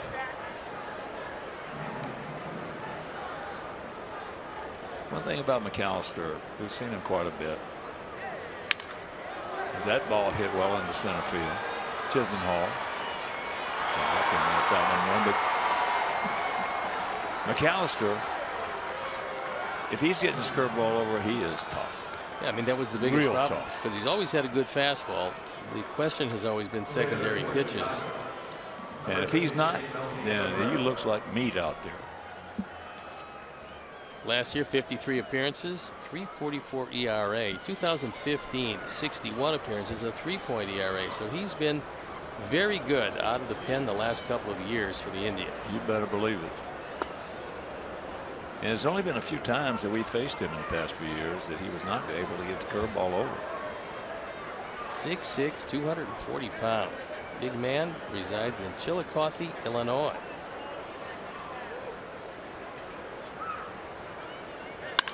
Yeah, he has been for the Indians over the past few years, he's been like their poster child for the long man. I did a banquet in the off season in Peoria, Illinois, and the entire McAllister family was around. The male versions of the McAllisters. They are big folks. He fits right in. That is an enormous family. I told them how great I thought their son and their brother was. Just terrific. And please don't chase me. Yeah, he's a good one. He's a keeper. As here's Abreu. He's going out softly to left, singled, and struck out. McAllister originally drafted by the New York Yankees, 3rd round back in 2006. You know, he's the perfect guy. We were talking about it a few innings ago. It's high and deep. Zach is the perfect guy that you can, as a hitter, sort of dictate the pitch he's going to throw to you. But if you're a right-handed hitter standing right on top of that plate. Well, he's not going to, I mean, he's not really a curveball pitcher. He's a fastball pitcher. Right. I think you pretty much set the curveball aside, especially early in the count. No question about it. Set it aside. You see anything straight, you jump on it because it is hard. But if you've narrowed him down to a one-pitch pitcher, you disregard everything else, you're going to be okay. Yeah, well, if you stand on top of the plate, you're going to make him make the change and the adjustment, not you. Right-handed pitchers just don't like to throw curveballs to a strong right-handed hitter standing on top of the plate. They've got to tighten it up. It takes away your ideal release point. And on the other side of that page, there are a lot of hitters that just can't stand on top of the plate.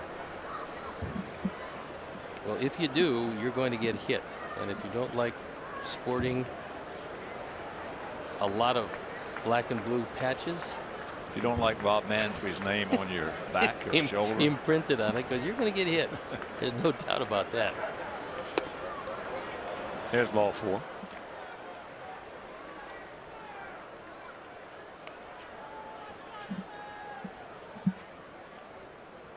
So here comes Ashi.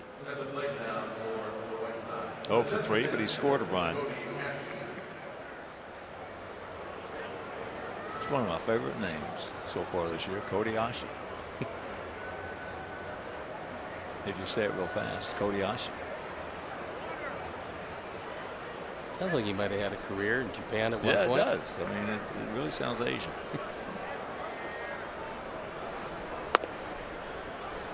Took that pitch nicely.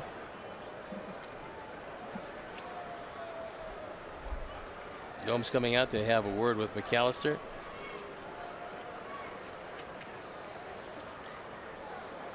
Cody looking for a base hit. At points, he's hit the ball awfully hard, only to find somebody right in front of wherever he hit it.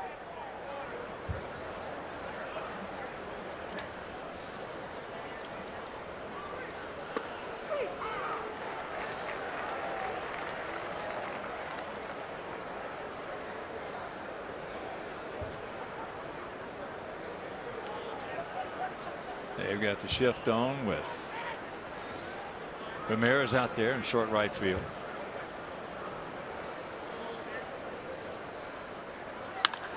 And that ball hit into left. Stretch. Get over his head. Nope. On the track, makes the catch. So that'll retire the side, and we'll go to the bottom of the sixth. It is still 7-3 Sox.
White Sox checking and an official White Sox debit card only available at your local Wintrust Community Bank.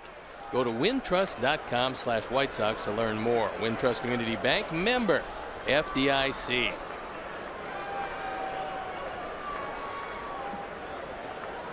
Home half of the sixth inning already in the bottom of the sixth.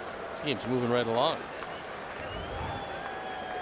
Here's Gomes, 0 for 2. Fouls that straight back underneath us.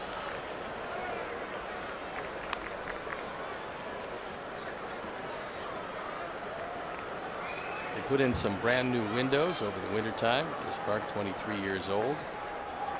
They opened some spaces that were closed. Well, they're booth a lot bigger. Up until this year, this was the worst booth. There's no question. You couldn't see over the ledge. Worst booth in American League. I mean, it was crazy because it's a gorgeous ballpark. And all they did was extend the shelves, which is nice, give you a little more room, which is good. And they're going to draw a lot more fans this year. High, high, high. Giving chase.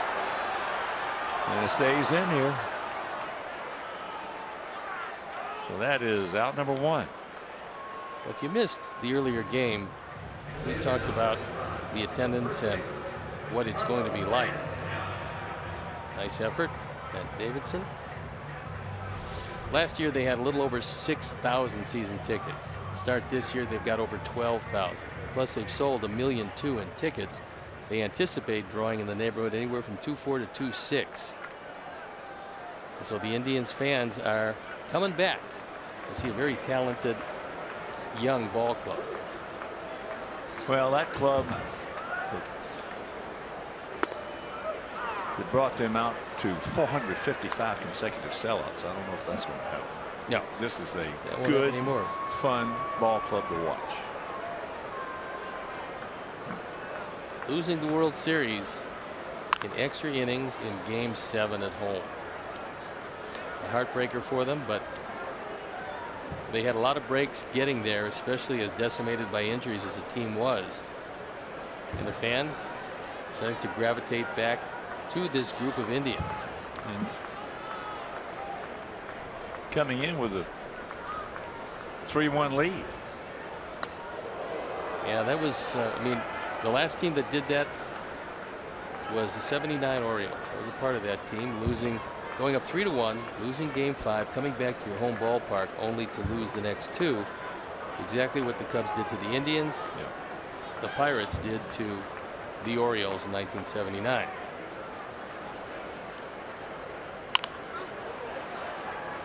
One of the biggest things, though, of that nature that we're talking about is when the Yankees were leading the Red Sox 3 games to none. And lost. That was a bit of a surprise to the Yankees, I think. Well, I'll tell you, that was amazing. That's the only time it's ever been done.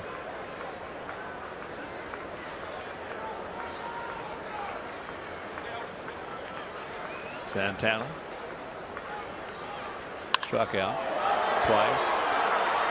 That's high. On the track. 2 down. Well, in Cleveland these days, you've got some competition for your entertainment dollars, and that is LeBron James-led Cavs. We're going back to the playoffs again. They pack the place for the Browns despite winning just 1 game all year and having the first-round #1 draft pick. And of course, when that happens, you know, people just have so much money to spend, and it runs out. So they've always seen the Browns. They're now riveted by the Cavs. And what we've seen in Cleveland, if you put a good product on the field, you're going to draw some folks. Well, last year you couple that with the convention, and boy, Cleveland had a big year. They did have a big year. 1-0 to Lindor, who's walked, scored. He's 0 for 2.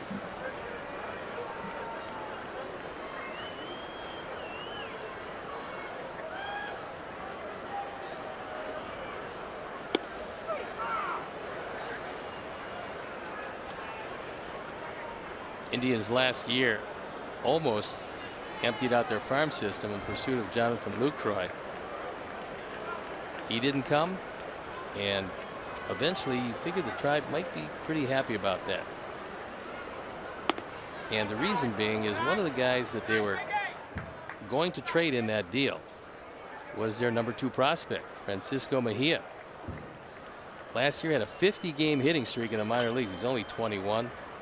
Hits the ball hard, and when people talk about his arm, they talk about it with reverence. He's got a cannon for an arm. Well, that's starting to come back. There for a long time, for maybe 15, 20 years. We were seeing outfielders coming into the American League. You know, good-looking young players, but they couldn't throw. The outfielders. And now that those arms are starting to come back again. Well, everything is cyclical. I was going to say, I think they're working on it now more and realizing that you can go on a training program to get a little something extra on your arm, especially from the outfield.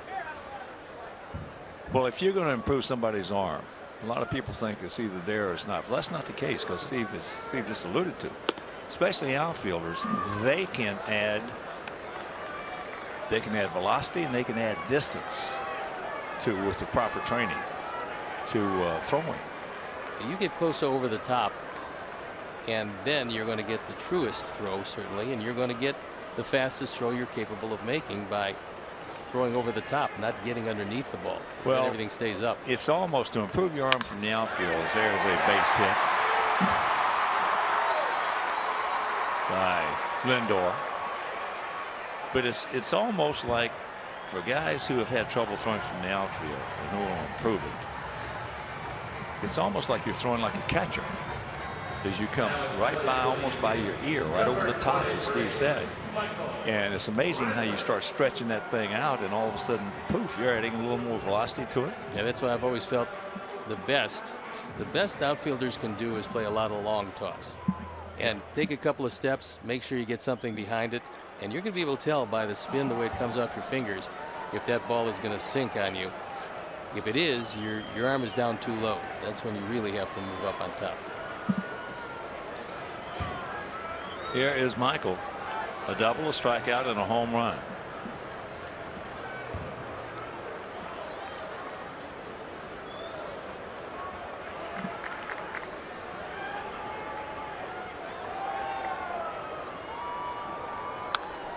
Big rip, good rip underneath it. Also, you can improve your speed just a bit too. I mean, I could run. I had good speed, and I was like a 4-1, 4-2, which is good for a right-handed hitter down the line. There you go.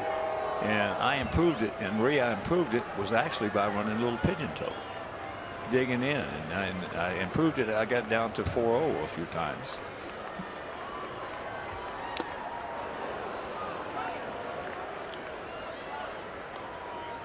In which 4-0 for right-handed hitter is very good. It's excellent, but you being a home run hitter in an era where they didn't want their home run hitters to be stealing bases. I told them no. I think I stole 17 with Cleveland one year, only 3 behind Junior Jose Cardinal, or 4. But in Alvin Dark, every time I stole a base, got upset. And he was right, because that was a terrible slider. Now he picks it up, tags it, and that'll retire the 7th. We're into the 7th, leading 7-3.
Time high-speed replay, and this came in the 2nd inning. Avi drills the ball. Chisenhall trying to make the play, can't get it done. And Avi to second base on the throw. He's getting it done consistently, and the Giga Time high-speed replay is powered by Xfinity, the future of awesome. And here he is. Single and scored in the 1st. That big 2-run single, 2-out 2-run single in the 2nd. He also walked.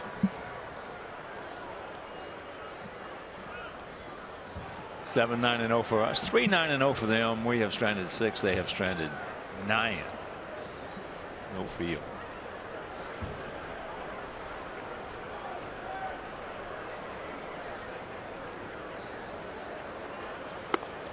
First pitch strike. Minnesota earlier today just destroyed Detroit, meaning that the 2 leading teams have 3 losses, both 6-3. Sox, if they can hold on to this one, 5-4. They'll be knocking at the door, going to play the first place Minnesota Twins. Lindor, watch this game. Just does get him. That's low heat right there.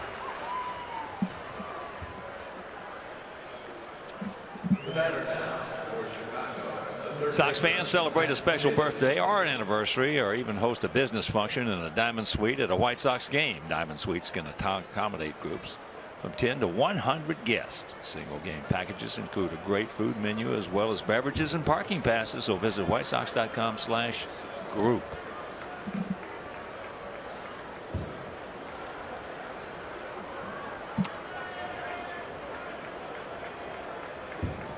Here's Davidson. 1-0 the count. A 3-run homer. That big 3-run homer back in the first inning. His second. He now has 8 RBIs. Josh Tomlin started this one off going just an inning and 2/3. 7 runs on 8 hits, and it became a bullpen game after that. And so far, Armstrong, Logan, and McAllister have held it right there at 7 Sox runs.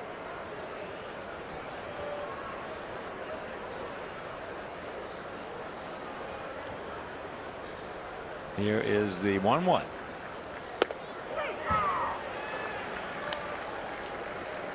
and two. One of the reasons why the Indians were able to make it to the playoffs last year is their domination of the Tigers. Tigers coming to town after we leave, so they'll be in for a night game tomorrow night. And the Indians were 14-4 against the Tigers last year. Anytime you dominate a division foe like that, especially one who figures to be a contender, you're going to be in good shape. If Detroit does want to win it, they're going to have to find some way to beat the Indians because they're not going away anytime soon. From what I've seen, unless they're barring injury on both clubs, no, they're going to beat them by, they're going to beat them by plenty. If they stay healthy, they'll pull away from the division. Yeah. Yep.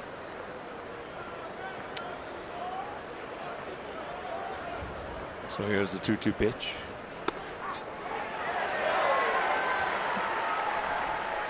Two down. That one had the whole plate. Yeah, that was a good pitch.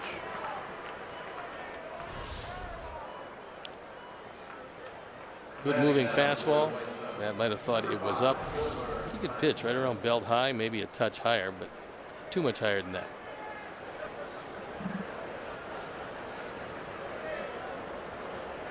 So here is Sanchez. Doubled and scored in the first, walked, and also grounded to short. Someone got a piece of Gomes. Tim Timmons asked him if he's okay. Shook his head. He is. They've got him off the chest protector.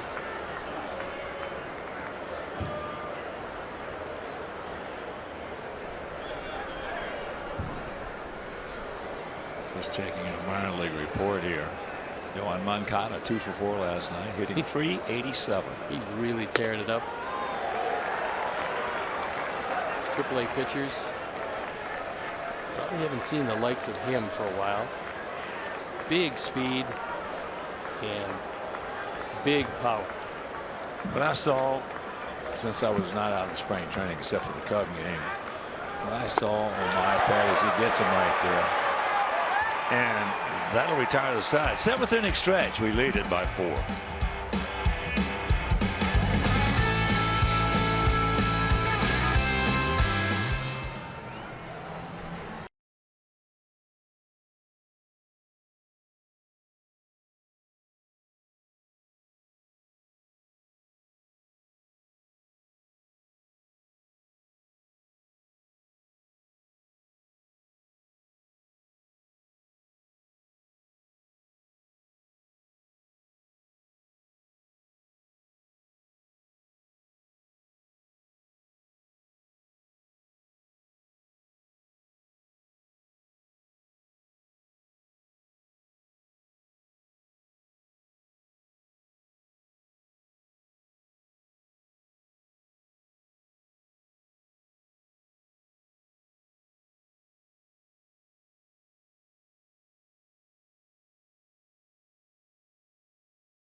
see the weekend in Minneapolis against the Twins, and then it's on to New York to end this road trip. And then Cleveland comes to our ballpark. There you look at the upcoming schedule. See your authorized Dodge dealer to experience a world of performance, design, and fuel efficiency. Go to Dodge.com and check out our powerful lineup.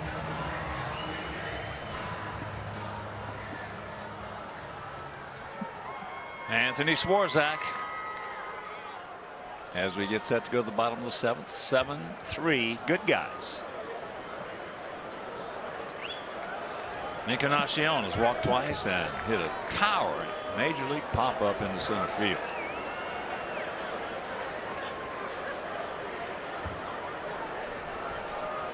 One of the things too, Steve, as we were discussing the tough start that Encarnacion is, you know, earlier in the year, playing in Toronto, they have got at the Rogers Center an enclosed stadium. Yeah, it's not near as cold as when he plays in some of these other places, and he had a big advantage here. That's what I'm saying. He might be one of those guys that what you call is not, and there are plenty of them around, not good hitters in cold weather. I've known a ton of guys, and I couldn't hit in cold weather. Davidson gonna move. Yes, nice play from Matt. No panic whatsoever. He knows that Encarnacion can't run very well. And so a man who had some spotty defense early in his life when a member of the Diamondbacks has moved over here. He's improved his defense. And it looks like that is going to be it for Anthony Swarzak, who did a very good job in relief of Miguel Gonzalez. Ricky is awfully happy. Dan Jennings going to come into this one after a beverage. And as Swarzak walks out, we'll step out and be back after these messages.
Mobile app for live White Sox baseball. Stay connected with a fully customizable experience. Get White Sox home screen icons and app features, as well as game day, live game video highlights, radio broadcast, statcast news, and more. So visit MLB.com and @Bad today, and that is a fabulous, if you're a baseball fan, just a fabulous app. A new pitcher coming in the ball game. It is Dan Jennings, on for the 5th time, hasn't given up anything yet. Opponent's batting average a paltry 200. It's only been a couple of innings, and he's got to get a very tough hitter out in Jose Ramirez. What a good job by Anthony Swarzak. Again, boy, I'm just pleased, as I said, he's throwing the ball, for me, the best I've ever seen him throw it. He is that, and last night was as impressive an outing as you'd ever want to see. Well, sometimes you know yourself, you were there, you've been there and done that. You change pitching coaches, and all of a sudden one guy might be telling you exactly what the previous guy did, but something is in the semantics of it, flips the light switch on. And also, it really helps from his standpoint to be put into games where the team is winning. That gives you a feeling that you're a productive member of the bullpen, gives you much more confidence, lets you understand that your manager believes in you, or you wouldn't be in games that the team has a chance to win. And for Swarzak, this could be a new life for him.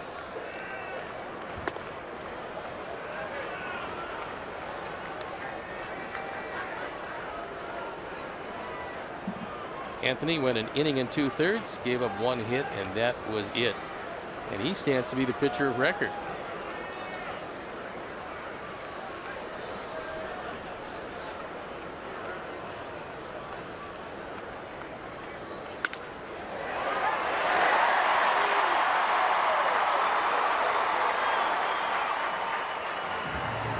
So he's 2 for 3 with the sacrifice fly. Well, that happens so often. That little guy can hit. And he's just 23 years old. I know, it's pretty amazing. All the problems he had, and that's something for any organization. You might have a guy that's a pretty good athlete. You like the looks of him, what he does in the field, but he can't seem to hit. Then, given an opportunity to play every day, all of a sudden, he puts a .312 batting average on you for a full season. Well, as you did, I did. I talked to some Cleveland people last time in here. Even talked to a couple of players, a couple of front office people, and they said Ramirez is our MVP. There's no doubt. The steadiest of all the Indians, and came through with some huge hits for them. But, you know, getting back to I mentioned it the other night, 2 of the most impactful people in this organization since I've been here since 1982, Herm Schneider and Don Cooper. And you get certain coaches, as I said, they might be saying exactly the same thing content-wise, but give it to you in a different delivery, so to speak, and all of a sudden the light goes on with a pitching coach or a hitting coach. Just look at Tommy Kahnle as he's loosening up. You know, he threw the ball really well the other night. He just, you know, if he gets his curveball over and just gets him off he's got to do something to get him off that 100-mile-an-hour fastball, because guys don't care about a 100-mile-an-hour fastball. No, and that outing, and he lost the game in the 10th inning. A couple of strikeouts with nobody on, 2 outs, nobody on, and then the walk to Lindor opened the doors for Brantley, and Lindor scored from first base on a double. So the walk really got him in trouble, and then Brantley did him in.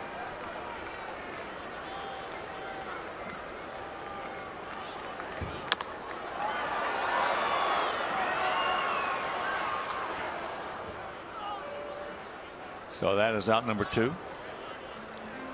Nothing you can do if you're an infielder on a play like that except wait for gravity. Eventually the ball's going to come down. You just have to hope it comes down before Chisenhall gets to first base and opens it up for a big inning. This is bounced right off the plate. Yomer stays with it.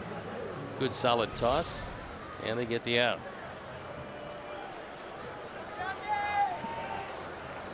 So here's Yandy Diaz. 2 singles and a walk. Yeah, Coop has resurrected a lot of pitchers in his career with the Sox. And boy, that is such an asset. If you believe that your guy, in this case Don Cooper, your guy can present something to a pitcher you acquire from someplace else, as the Sox believe that Don Cooper can do, then you can take a risk on some guys that if you had a lesser pitching coach you couldn't bring to your organization. Well, a lot of times what will happen also is the pitching coach, in this case Coop, might go to somebody and say, hey, look, can you get that guy? I can help that guy. And that makes it easier on the general manager or hitting coach. Hey, can you get that guy? I know what he's doing on. I can help that guy. And all of a sudden they get him and he starts hitting again. Well, Coop certainly is going to break down exactly what each and every pitcher does, and when he sees something that he thinks he can change, he'll present it to the pitcher. Line shot caught. Nice play. And that'll do it. Win to the 8th, still leading 7-3.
Is about hit our Sox 10-9. Been an errorless game. Tim Anderson, second career leadoff homer. Matt Davidson, a big night, a 3-run homer.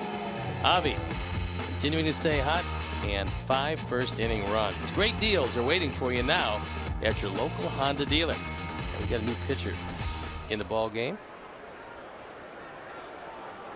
Nope, McAllister is still the same pitcher. So here's Omar Narvaez. RBI single. He's 1 for 3. Check that. He walked. He's 1 for 2.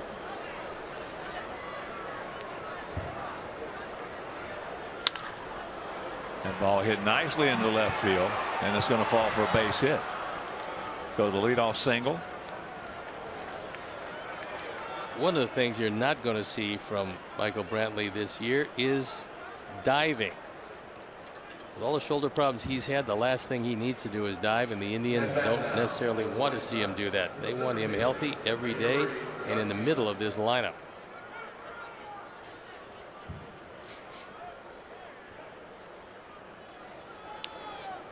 So here's Leury looking for his first hit. And you got Diaz in on the grass at third. Outfield swung around to the left. And there's a shot base hit right back through the middle. Boy, he scalded that one. So the first 2 men aboard. 2 up, 2 base hits. And when Lindor can't get to it, you know that it's scalded, because he's got great range.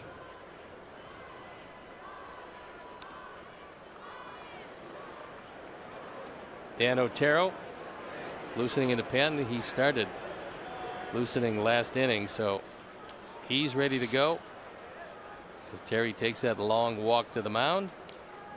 And that's going to be it. Otero's coming in. McAllister's going out. We will step out and be back after these messages.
First and second, nobody out. There you look at the record so far. This is 5th appearance. We saw him last night for an inning and a third, and he threw very good baseballs. Got a good change, sinker to go with it, and he was 1 of 4 used last night by Terry Francona.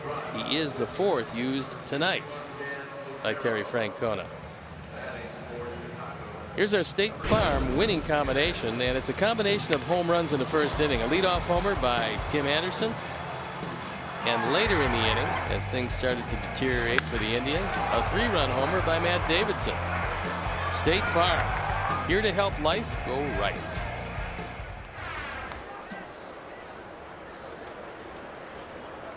So here's Timmy.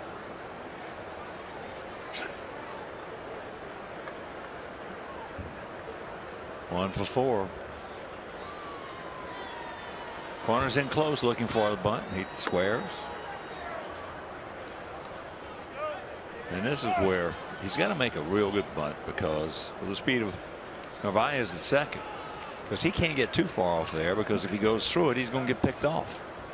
Well, it's the easiest way to get picked off is a bunt that yields no contact, and then a good throwing catcher, and they've got a good one in Gomes, will cut you down at second base. Well, this is the toughest play for a base runner in the game. In this situation, man at second, man at first and second, and you're the man at second.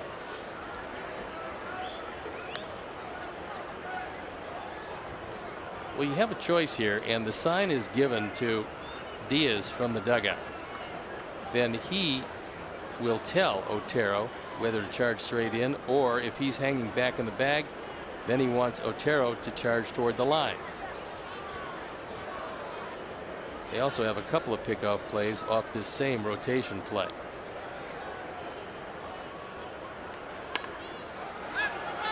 Now they're going to go to third. Plenty of time to get him.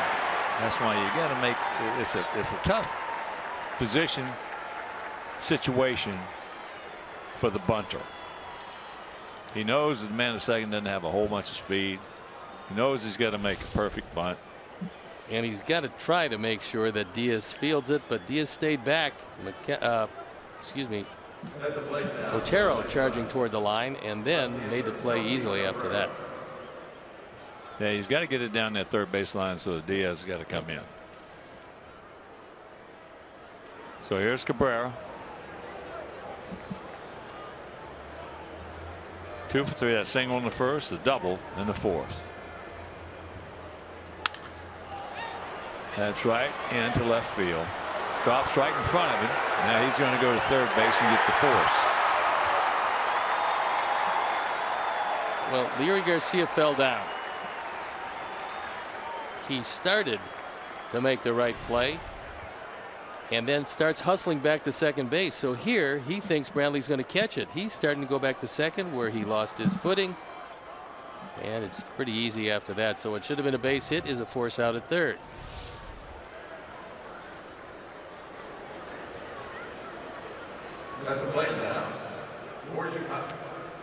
So here's Abreu.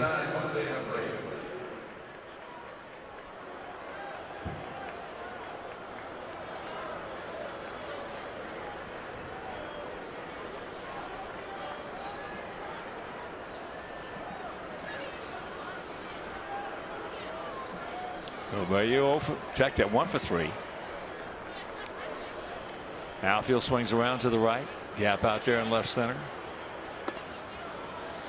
And the pitch. Down low, ball 1.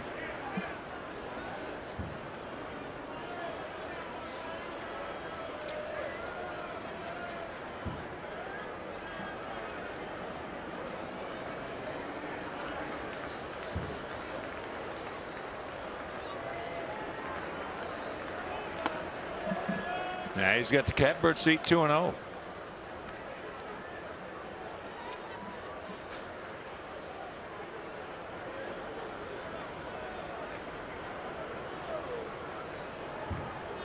If you get in that bunt situation today, the managers really don't give the hitter an option, which years ago they did.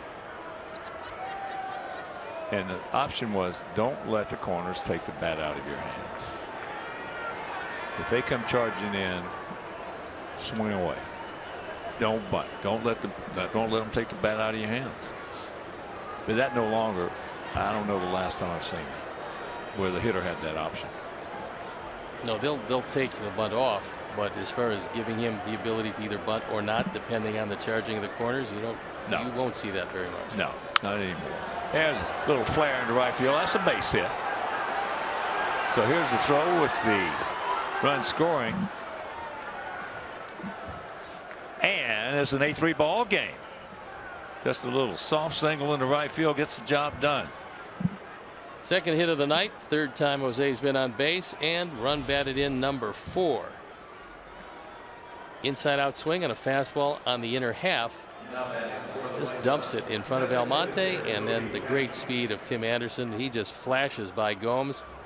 No chance to get him. Almonte, an infielder by trade, does not have even close to a right fielder's arm. Don't stop now, boys, as here is Kobayashi.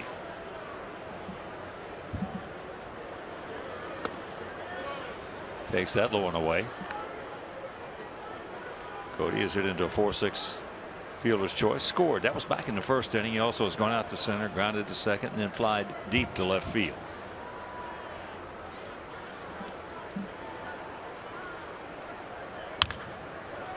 Out and around, hooks that one foul. So 8-12-0 for us, 3-10-0 for them, and this the rubber match of this 3-game set.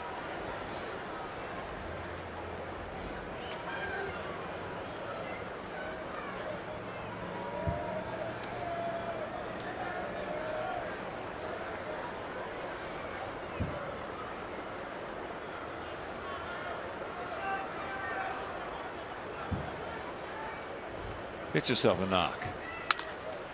That's up the middle. Knocked down and a good play, but they can't get him at second. So that'll load him up on the base hit. And now here the play at the plate. He's safe. And it's 9-3. Heads up base running play by Melky, realizing that Lindor was not paying attention to him as the lead runner. So as he was laying on the ground, Melky decided, you know what, I'm going to take off. We'll take another look at it. A good effort. Cannot get the play at second. And here comes Melky. The flying feet of Melky Cabrera. Run number 9. I think Terry Francona wants to know if there was some interference at second base, and Melky sees him prone and says, well, you know what? I'll take off. Put the pressure on him. Let's see what he can do.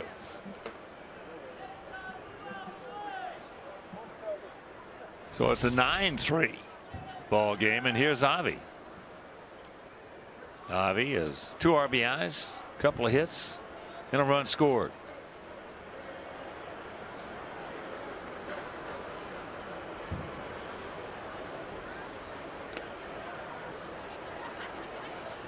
This is something that's nice to see too that we didn't see a whole bunch of last year.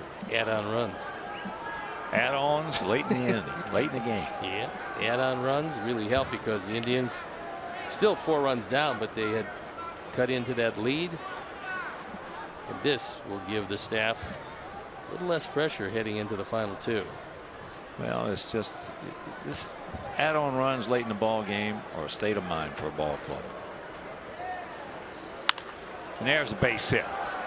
Beautiful piece of woodwork right there. So here comes Gray. Here's the throw way high. All the runners advance into third and second. And it's a 10-3 ball game.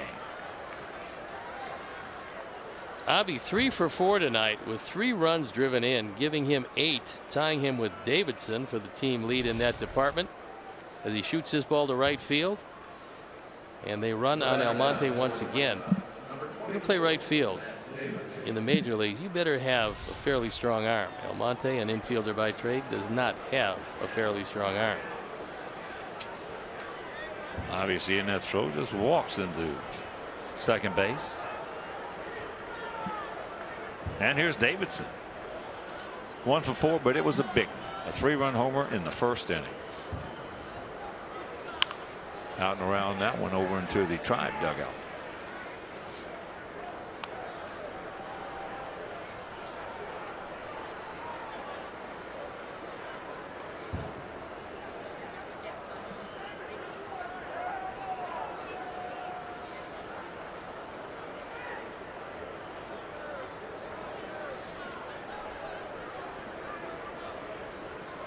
Tomlin not particularly happy. This was one of those outings that just didn't have much. Diaz has got it. Wide throw, but they get him. Damage is done. A crooked number up on that board of 3 spots, and we lead it by 7.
Will receive a game card courtesy of Jewel Osco with a coupon of $10 off a purchase of $100 or more. Your moment is our moment. So purchase tickets today by visiting whitesox.com or calling 866-SOX-GAME. 10-3, good guys. Here in the bottom of the 8th inning. It'll be Almonte, Gomes, and Santana the scheduled hitters.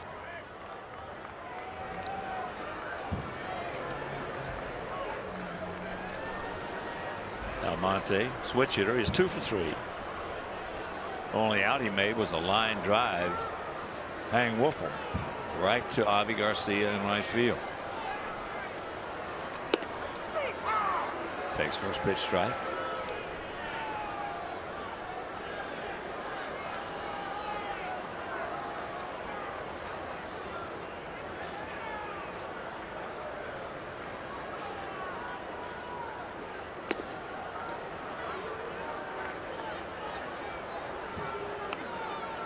Pitchers of record are Tomlin for them, Swarzak for us.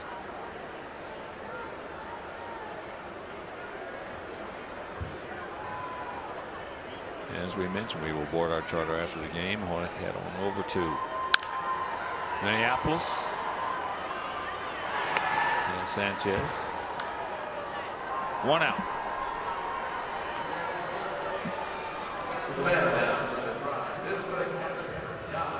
And tomorrow night, that game will be over Comcast Sportsnet. And it'll be making his major league debut, Dylan Covey against Alberto Mejia. He was a Rule 5 pick from the Giants. On Saturday, Jose Quintana against Irvin Santana 2-0. And Sunday, James Shields against Hector Santiago. Then it's off to New York to finish up this 9-game road trip.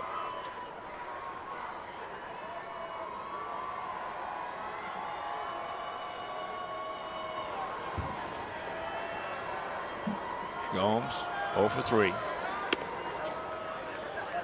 And does not drop down sidearm to right-hand hitters very often, but that's what he tried to do with Gomes.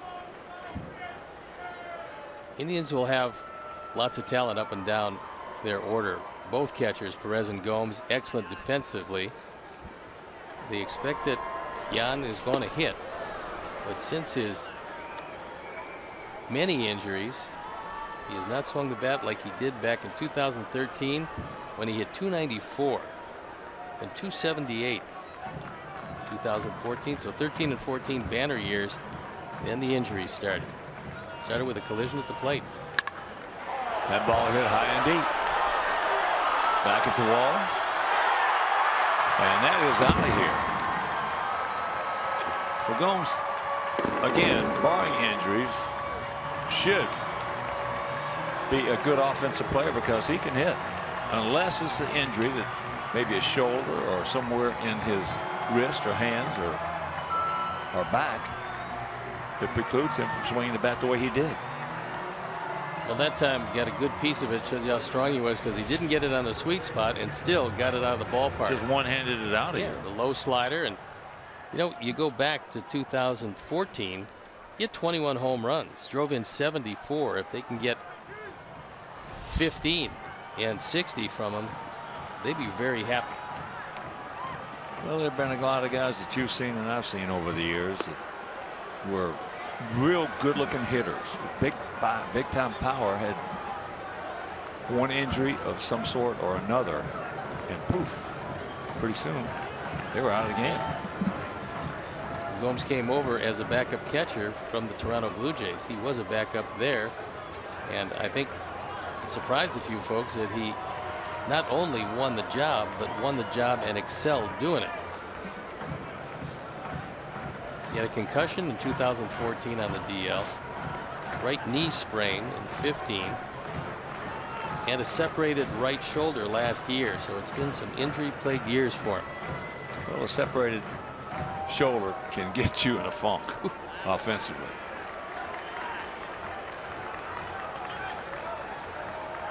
So from a hitting standpoint, if you were going to have a shoulder problem, which would be more detrimental as a right-hand hitter to your stroke? Left shoulder problem or right shoulder problem? Oh, to me, it'd be a right shoulder problem. And there's a strike. Yeah, right shoulder problem. Any left is bad, but right to me would be for a right-hand hitter. Yeah. I'll tell you, you know, you can have something wrong with your knee, you can have something wrong with your foot where you can't use your legs the way they normally did. All of a sudden it just screws your whole swing up.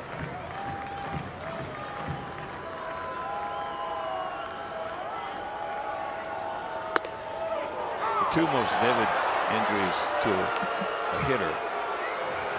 Great looking hitter, Ray Fosse, when Pete Rose hit him in the All-Star game. He was never the same after that. It hurts. He hurt something in his left chest area that he never could swing the bat the same way. And I was asked by a person the other day, by a writer, what did I think about that hit? Because back in those days, the culture of the All-Star game was beat the other team, beat the other league. And that was in the 12th inning that Pete hit, and they won the game on that hit by running over Fosse, knocking the ball out. Now, I told him, I said, the best way to assess that, that's 2 down, is reverse it. Would Fosse have hit Rose in that situation? And the answer was yes. In an All-Star game? Yeah. The answer was yes, because that was the culture of the game at the time. Fosse, if he had the chance, and Pete was, say, a play at second base, Fosse would have hit him just that hard.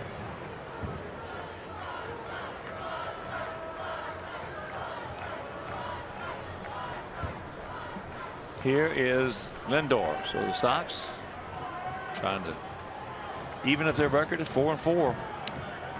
Indians trying to keep from falling to 4-5. There's the strike. And of course, the other injury I referred to was when they thought that Johnny Bench had lung cancer and they cut him open. After they cut him open, he was never the same offensively. No, he said that because in those days it was the big cut. There was nothing arthroscopy you could do. Right. And so they cut through a lot of muscle, only to find when they looked at the lower lobe that they had excised, to find that it was valley fever. It was a fungal infection, vastly different than the lung cancer, and made that particular surgery unnecessary if they knew what it was beforehand. Well, you're familiar with valley fever. Yes, it makes you pretty sick, but not sick enough to have part of your lung removed. So that mistake, if you look at Johnny's numbers from that surgery on, he was a great player, Hall of Famer, but never had the kind of power that he had before that surgery. He told me, he said it was an entirely different swing he had.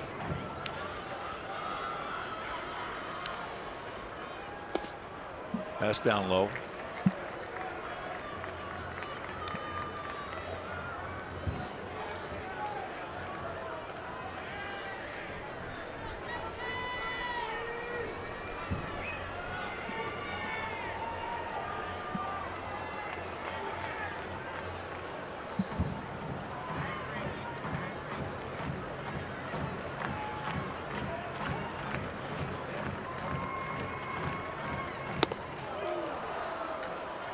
He gone. But the home run by Gomes. We're into the ninth. Leading 10-4.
Play, and it was in a jam in the second inning. 2 on, nobody out. Hard hit ball, but a double play. 1 out away from getting out of the inning, which he did with a strikeout of Santana. Good solid turn of the double play by Tim Anderson. And when you think of garages, think Danley's 773 garages. There's a look at the infielder, part-time outfielder, and first career pitching appearance of Michael Martinez. And here's Sanchez, Yalmer. 1 for 3, a double and a run scored. That coming back in the first inning. 10-14-0 for our guys, 4-11-0 for their guys. And the count 1-1.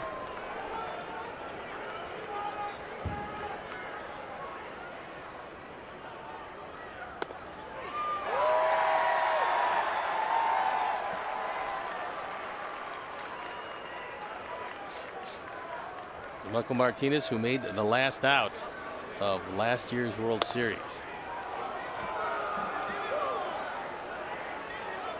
He can play just about anywhere, which is one of the reasons why he's on the ball club.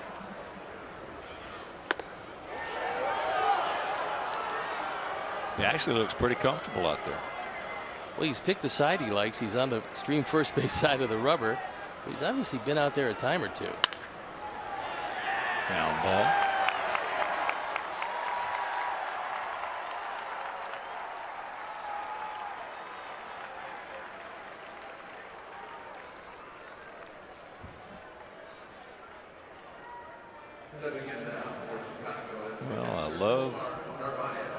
the way our guys are busting it down the line. And I love the way most of our hitters are choking up with 2 strikes. Well, from a situational hitting standpoint, Sox have done some things in the early going that we haven't seen in a while, and it's paying dividends. Well, you're going to see more add-on runs and more late inning runs when you get a club that'll choke up with 2 strikes. That's a given. Yep. 2 down.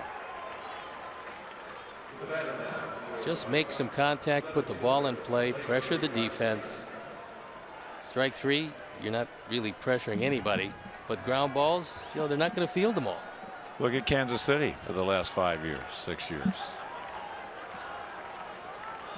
Yeah, the best contact team in baseball probably over the last 5 years is Kansas City.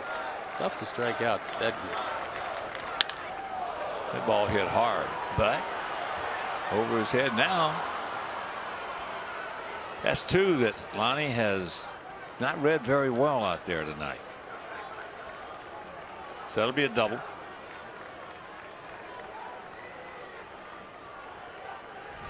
For a guy that hasn't played center field very much, and not at all in the major leagues, Lonnie's had 2 shots hit right over his head. That's probably the worst break you can get if you're just starting to learn the center field position. That's exactly what you don't want. Yeah, because it's very difficult to judge. Tim led off the game with a home run, got us started off right off the bat.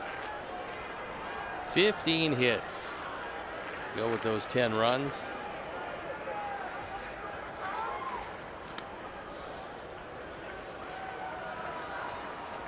Did you ever want to ascend the hill?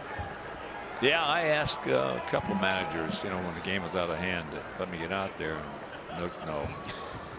They didn't want to hear about it, huh? No. Well, who was it? Canseco? They let him pitch. Canseco throwing a knuckleball. He hurt his elbow. They said, the doctors that looked at it said it looked like it exploded. Good play. We'll go to the bottom of the 9th. It is our guys on top big.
Canely.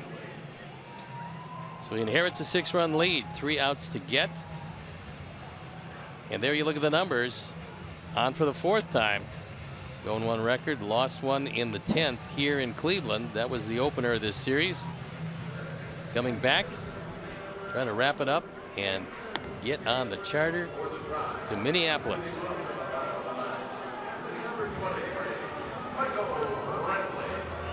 $10-15-0 for us. 6-11-0 for them. They have stranded 10. We have stranded 9.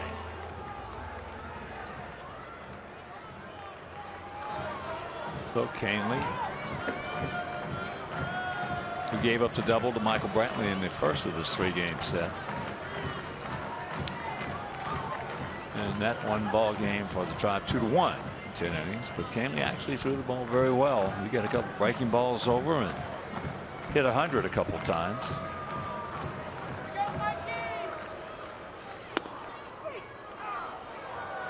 That's at 98. Right at the bottom of the zone.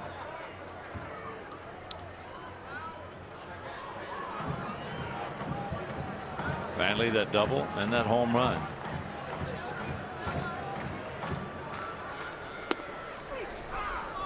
And the count very quickly, 0-2.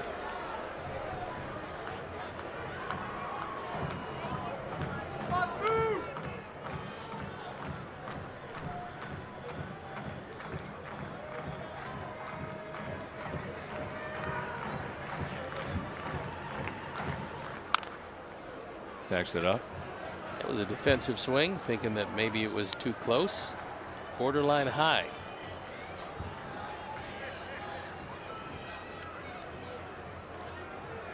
Sox with a win tonight would make it in the last 12 games against Cleveland. Sox would have an 8-4 edge.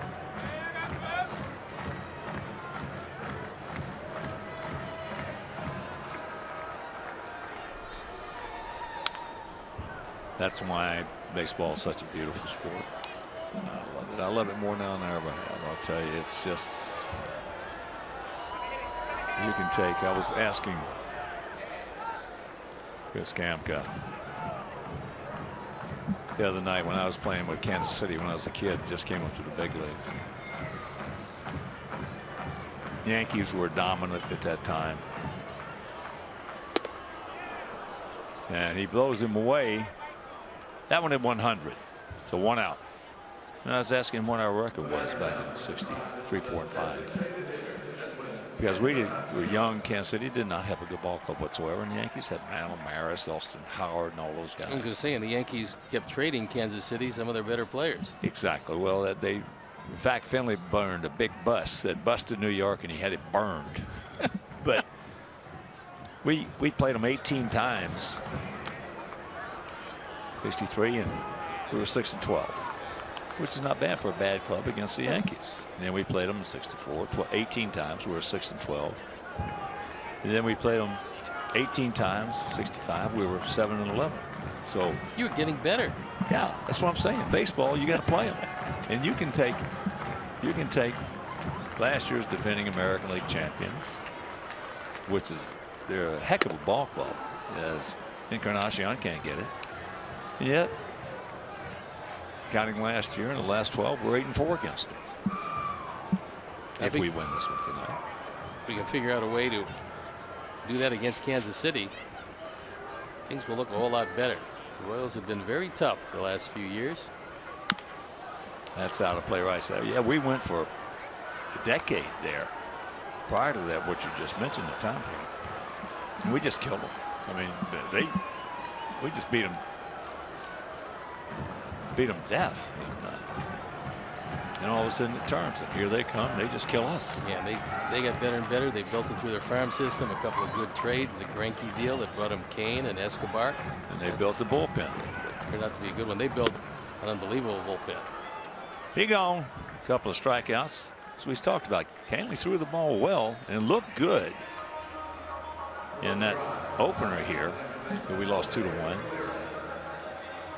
And Brantley just beat him on not a bad pitch, but not a good pitch, but not a bad pitch. So here is Ramirez. He's 2 for 3 with a sacrifice fly.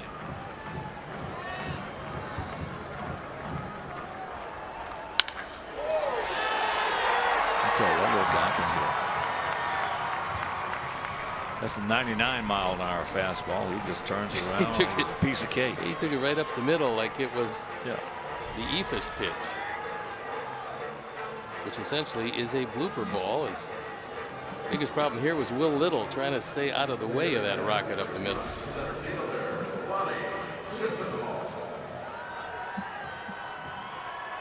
So here's Chisenhall. He's 1 for 4 with an RBI double. Had a couple of problems out there in center field though tonight. That's off the plate. On his rehab, they actually played him in center field. This is a guy who was lifetime third baseman. Then they moved him out to right, where he's fairly comfortable. And eventually he'll pick it up in center field. Yeah, he's a good athlete. Well, to me, actually, it's how everybody perceives it. We're talking about perceptions of hitters against certain pitchers, how certain outfielders perceive playing different positions in the outfield. To me, I thought center field was the easiest one to play. Yeah, I think once you get the sight lines down in center field, you can see the ball off the bat much better. I mean, you're looking straight into the pitcher. You can see if a hitter's trying to pull the ball, so you know if it goes to your left, it's going to be hooking. If it's a left-hand hitter, it's going to be slicing. If it's a right-hand hitter, but you can actually see it come off the bat a lot better. And Chisenhall said that. He said that when they asked him when he came up from AAA, what'd you see down there? He said, well, center field, I think eventually I'll see the ball much better than you will on the corners. That's up high. There are a lot of center fielders you will see that are actually moving before the ball's hit. Yeah, you're reading it all the way, and you can see if a guy is going out to try to hook it or if he's taking it the other way. Well, usually it's on an outside pitch that you will see a center fielder moving, you know, before it's hit. As you'll see some shortstops moving. I know Cal Ripken Jr., when he was playing shortstop, he was moving a lot of times before the ball was hit.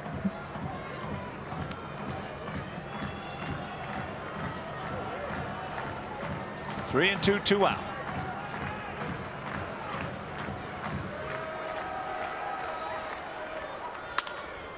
And that's going foul and out of play.